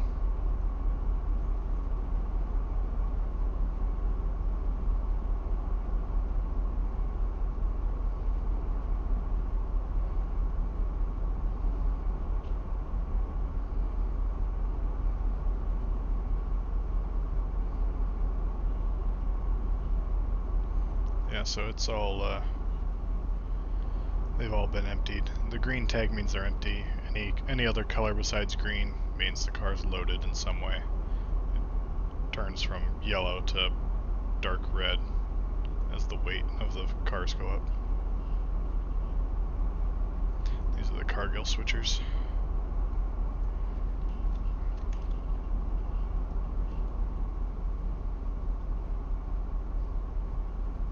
Someone left the headlights on.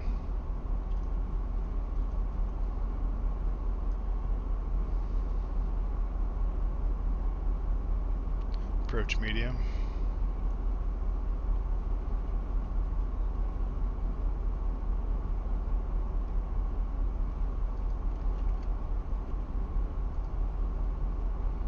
Yeah, so our second train's going through San Bernardino right now. So we might have to stop just for a tiny bit here at baseline.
Yeah, I don't actually call them on the radio unless I'm running UP and it's like a session or something. Because BNSF doesn't call any signals at all, I guess. Except maybe reds. I can't remember. And UP calls, I think, everything but clear. Normally.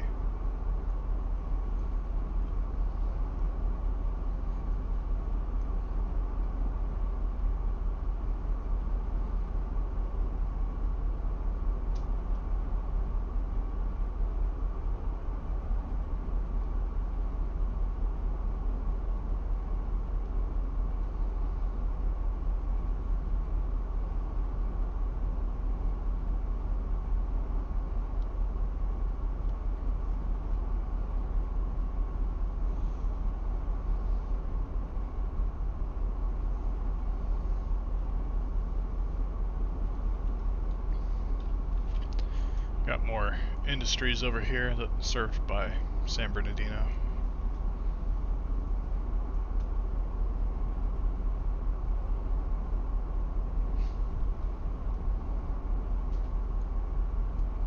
So we should have an approach as our next signal.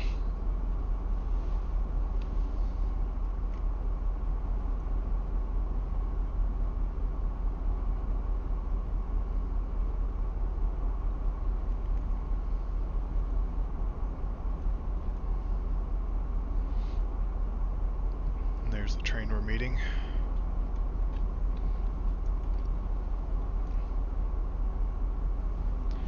Fortunately, I'm not out here in out here with a bunch of other players. I know there's, yeah, we got a couple guys out on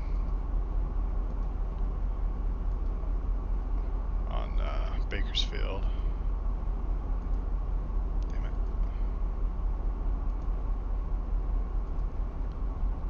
On Needles, a couple guys on Seligman.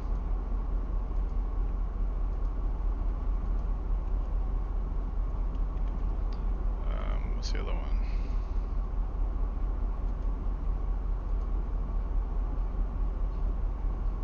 Nobody out in San Bernardino. It looks like we got a local probably out here in City of Industry.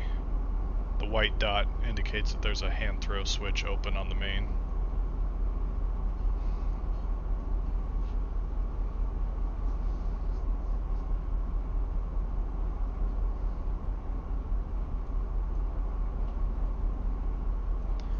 Our approach. Yeah, and I've heard CSX calls all signals, which I guess can get kind of annoying.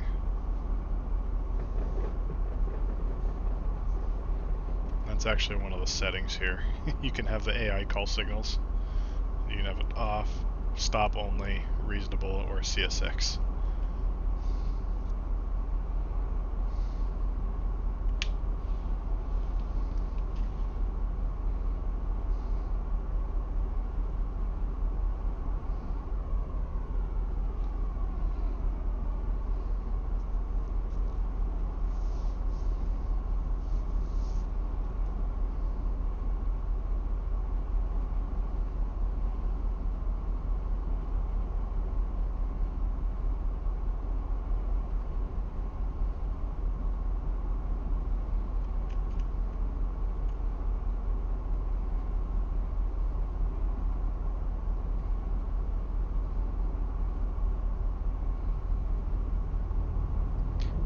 we've got a guy running the West Colton to City of Industry train. So that's kind of a fun hauler. It runs from West Colton to City of Industry and then Weeds and then back to City of Industry and then back to West Colton. It does all the hauling for the local cars and then bringing back all the processed cars. So that's why that switch is open at City of Industry.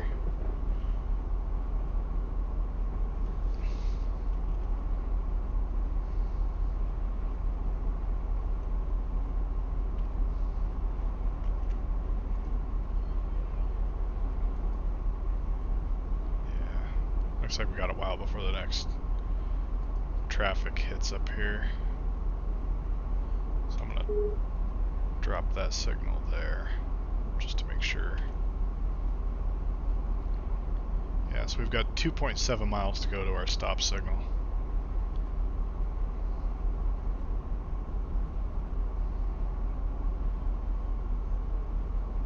Some of these blocks can be pretty long.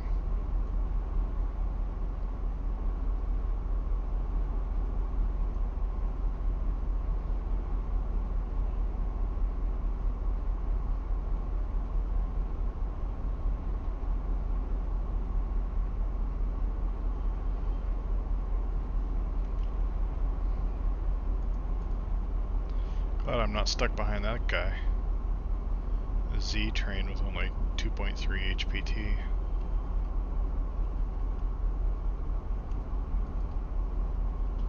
And of course the Q train has more HPT, which doesn't make any sense, but whatever.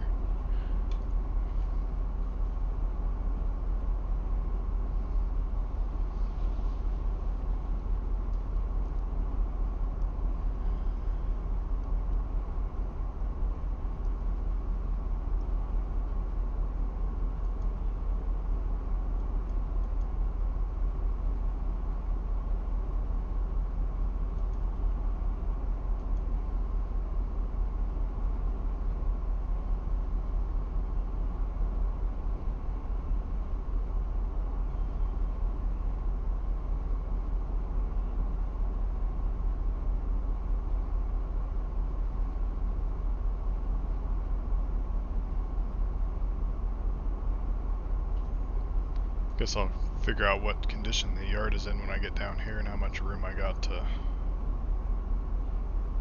set stuff out.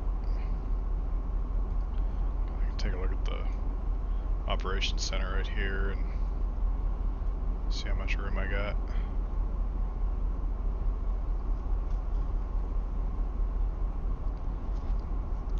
Looks like there's already cars to classify on one track. The other tracks are filled with other crap, so I'll have to stuff it with those cars then.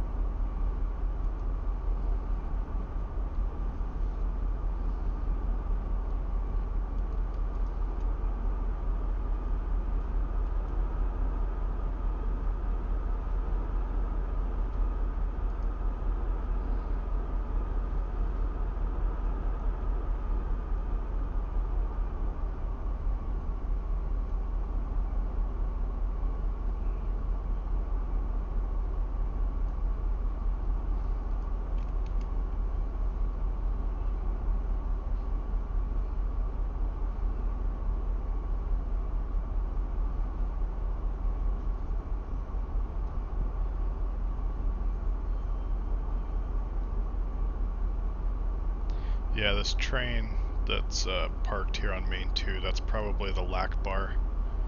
That runs from LA back up to Barstow with all the processed non-customer cars.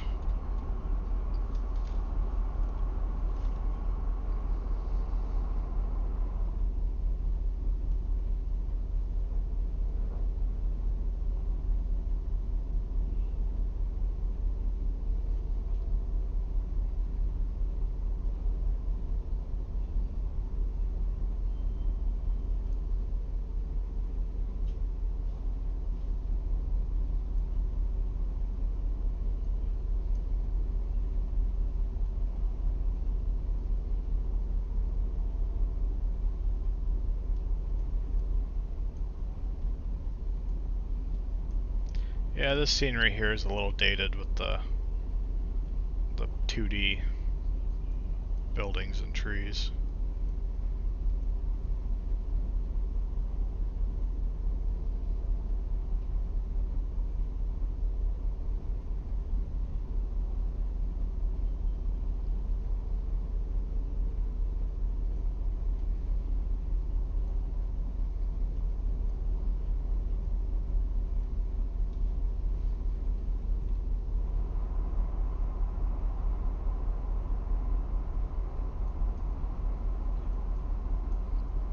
I see our train we're meeting right there.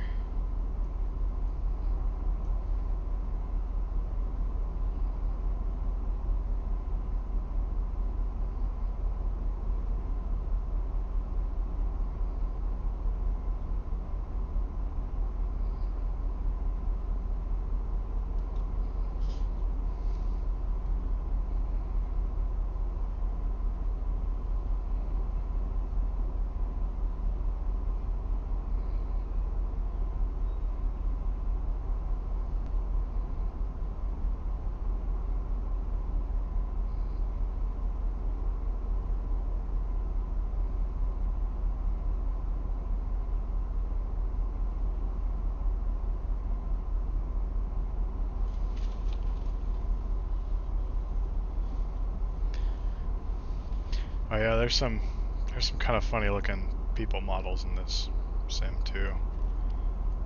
We'll go through the San Bernardino station pretty soon.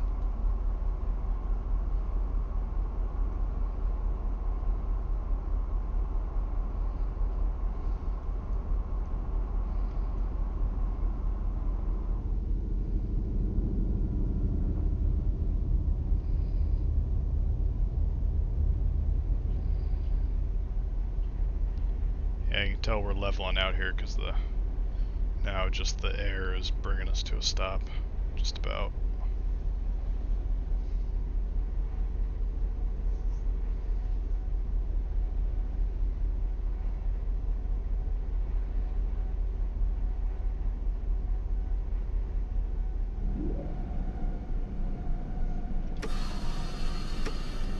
Forgot I had to bail off there. I'll stretch brake us a little bit.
Yeah, it's not a very long meet here.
See, I guess it's that one there, not that one.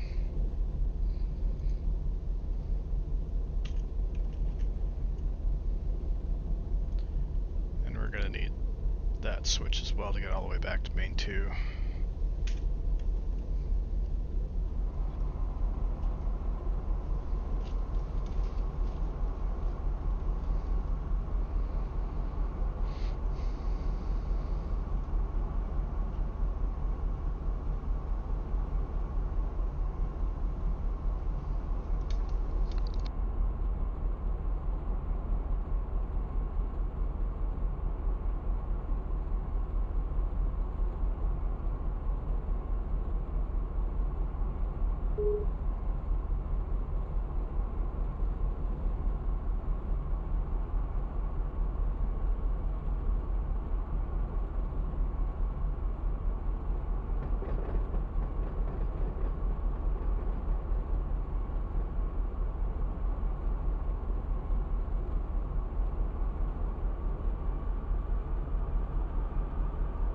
I wasn't paying attention here, the track speed dropped to 20.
So yeah, this is the San Bernardino intermodal yard.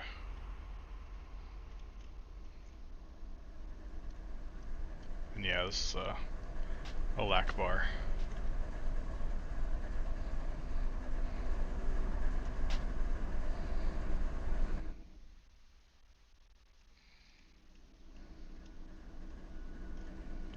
And then this is the San Bernardino B yard. This is where we'll be doing our set out here with on the same track as these cars.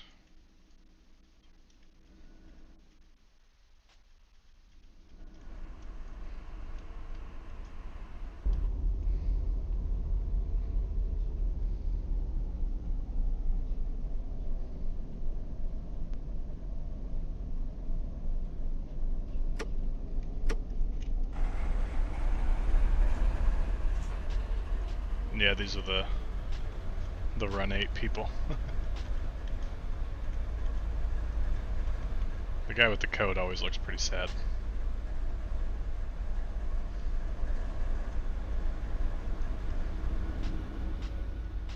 There he is again.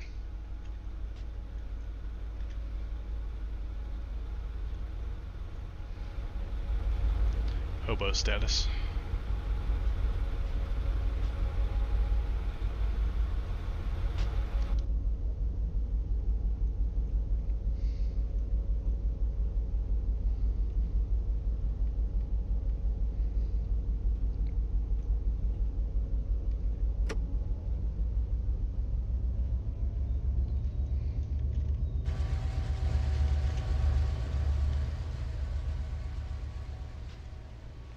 Looks like we got 4 cars to set out.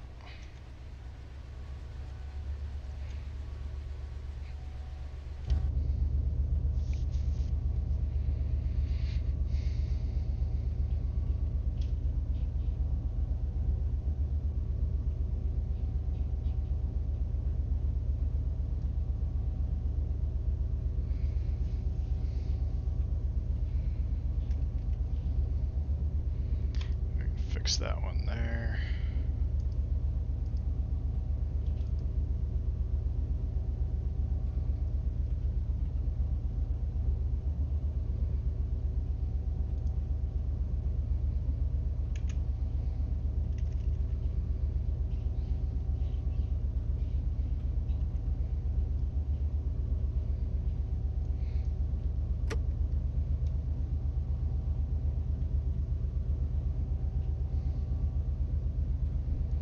Yeah, these are the various outbound tags. Pass is Pasco, Washington. SDG is San Diego. STO is Stockton.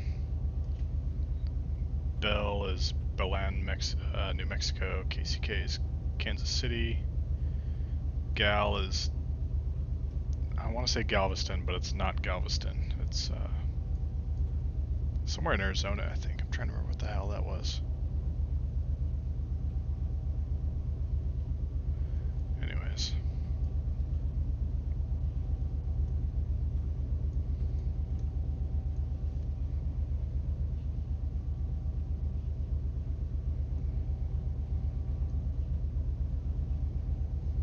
Watt is Watson, which is down at Long Beach, basically, I think.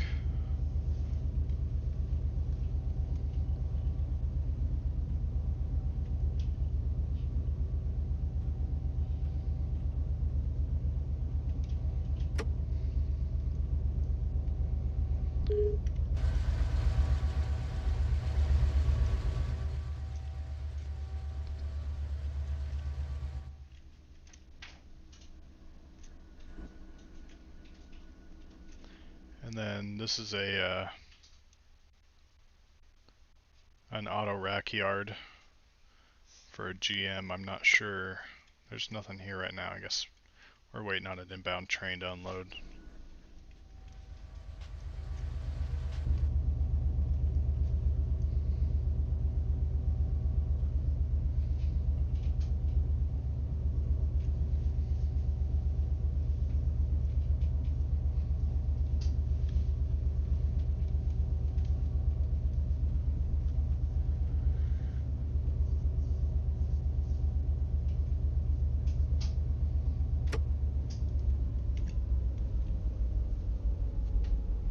Oh, and this is confusing. I actually needed this one.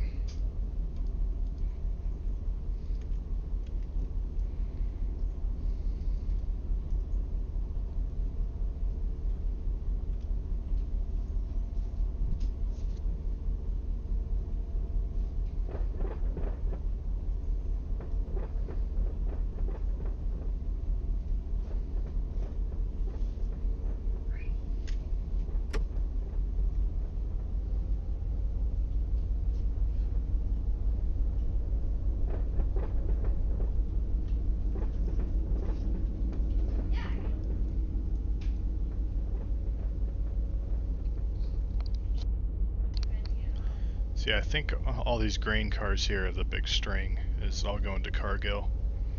So it's just waiting on a local to take it up to Cargill and switch it out with the empties that are up there.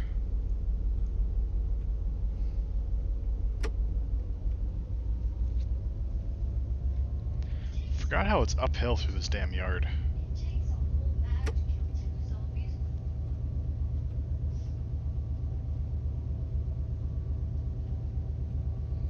Then it drops to downhill again after we're out of the yard. No, Barcom, that's all. Those are all empties from Cargill from the last time, so those all need to go to Barstow as well. I believe those are supposed to be picked up by the San Diego to Barstow train, the opposite of one I'm running now. I know the last one that ran, he was already over length with his pickups at Porphyry, so he couldn't grab those.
Yeah, I believe the siding comes out up here at the signal bridge.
I'm gonna stop before the crossing so I don't block it with the rest of my train while I'm doing my set out.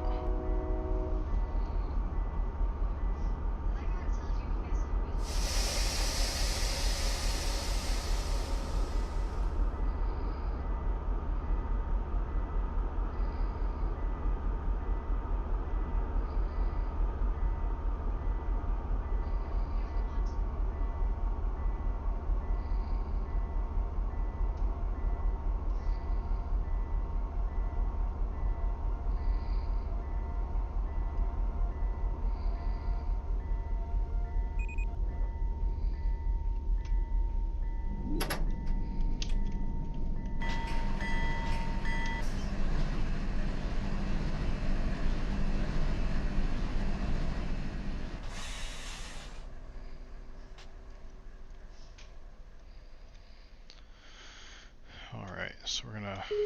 Normally, and you shouldn't bottle the air in the train you're cutting off, but I know I've got a locomotive on it, keeping air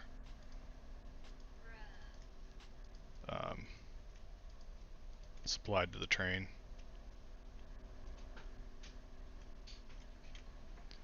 Okay, so air is bottled. I'm gonna fence the DPU so I don't apply power to it while I'm working here. So this yellow indication here on the coupler is telling us we have tension on the coupler, so we can't actually disconnect it. I'm gonna shove into it.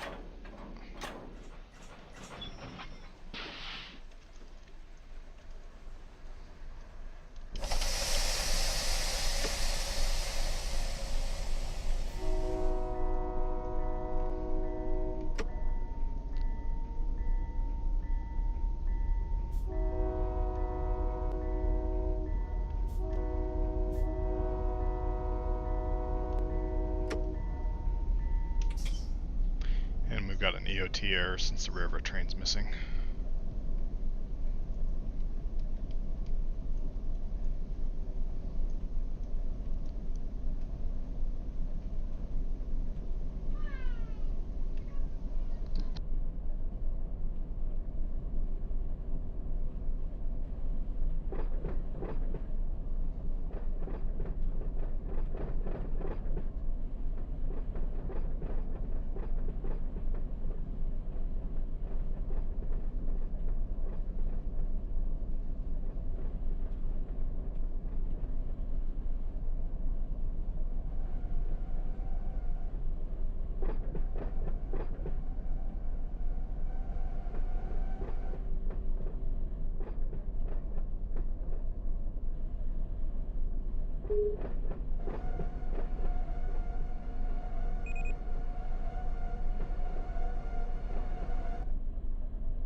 crap, I had my mic muted.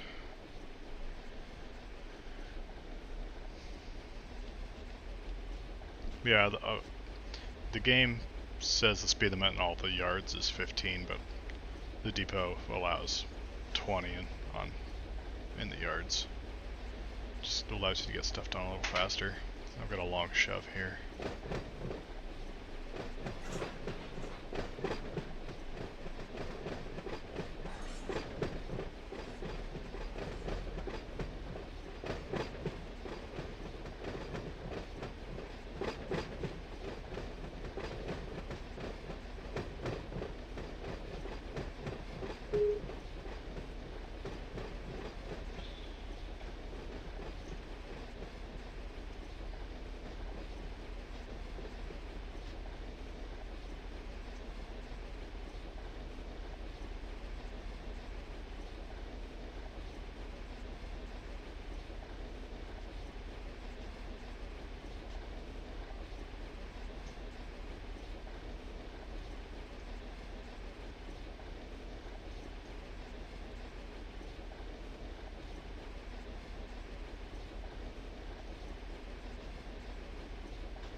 I've shoved all the way past the rear of my train.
Alright, I'm going to leave that angle cock open.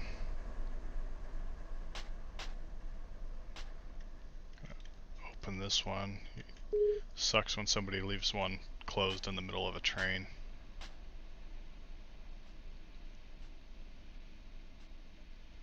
This one at the end should be open.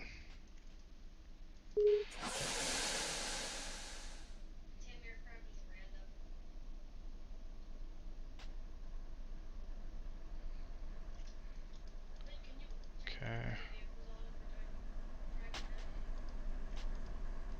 I'll set these two handbrakes.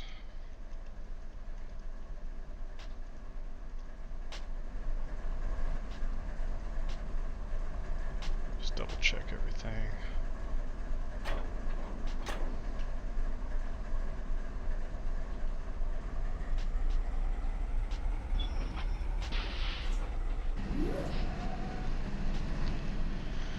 Alright, now we gotta take care of the operations center, so now I gotta verify the cars here. I've got 3 empty reefers for BLC. I also need to look at my map so I mark which track they're on.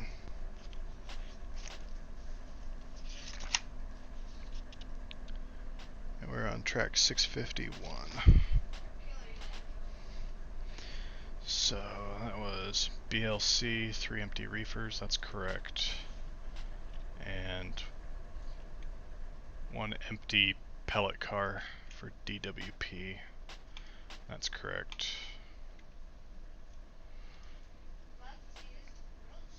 So I will mark these as in local yard. And they are an SBD 651. Of course, you guys can't see the operations center. Oh, cool.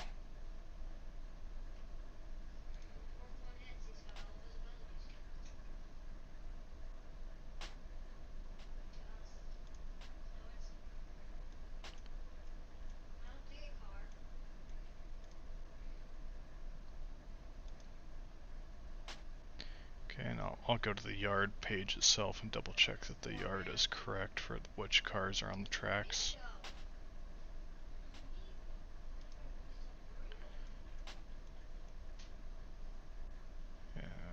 Cool.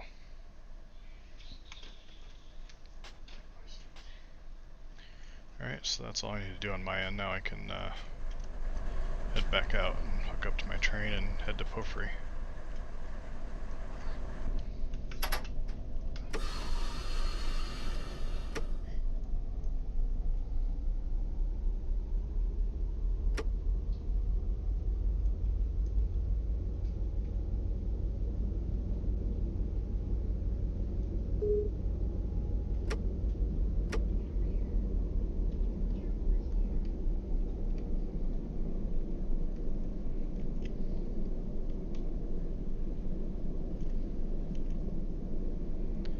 To give ourselves a light out of the yard here.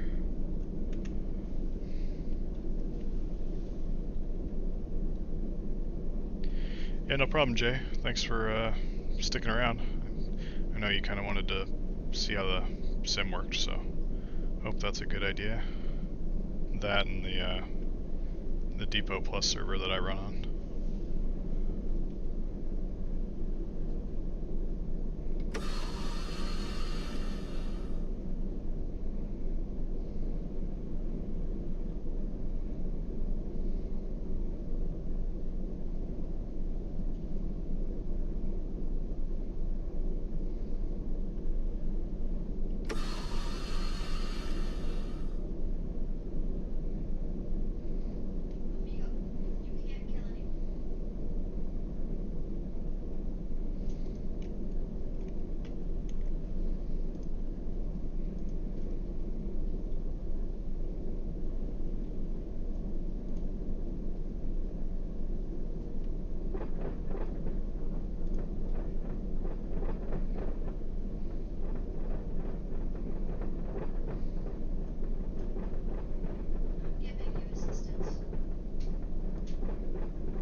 Yeah, you too, Jay. Thanks for hanging out.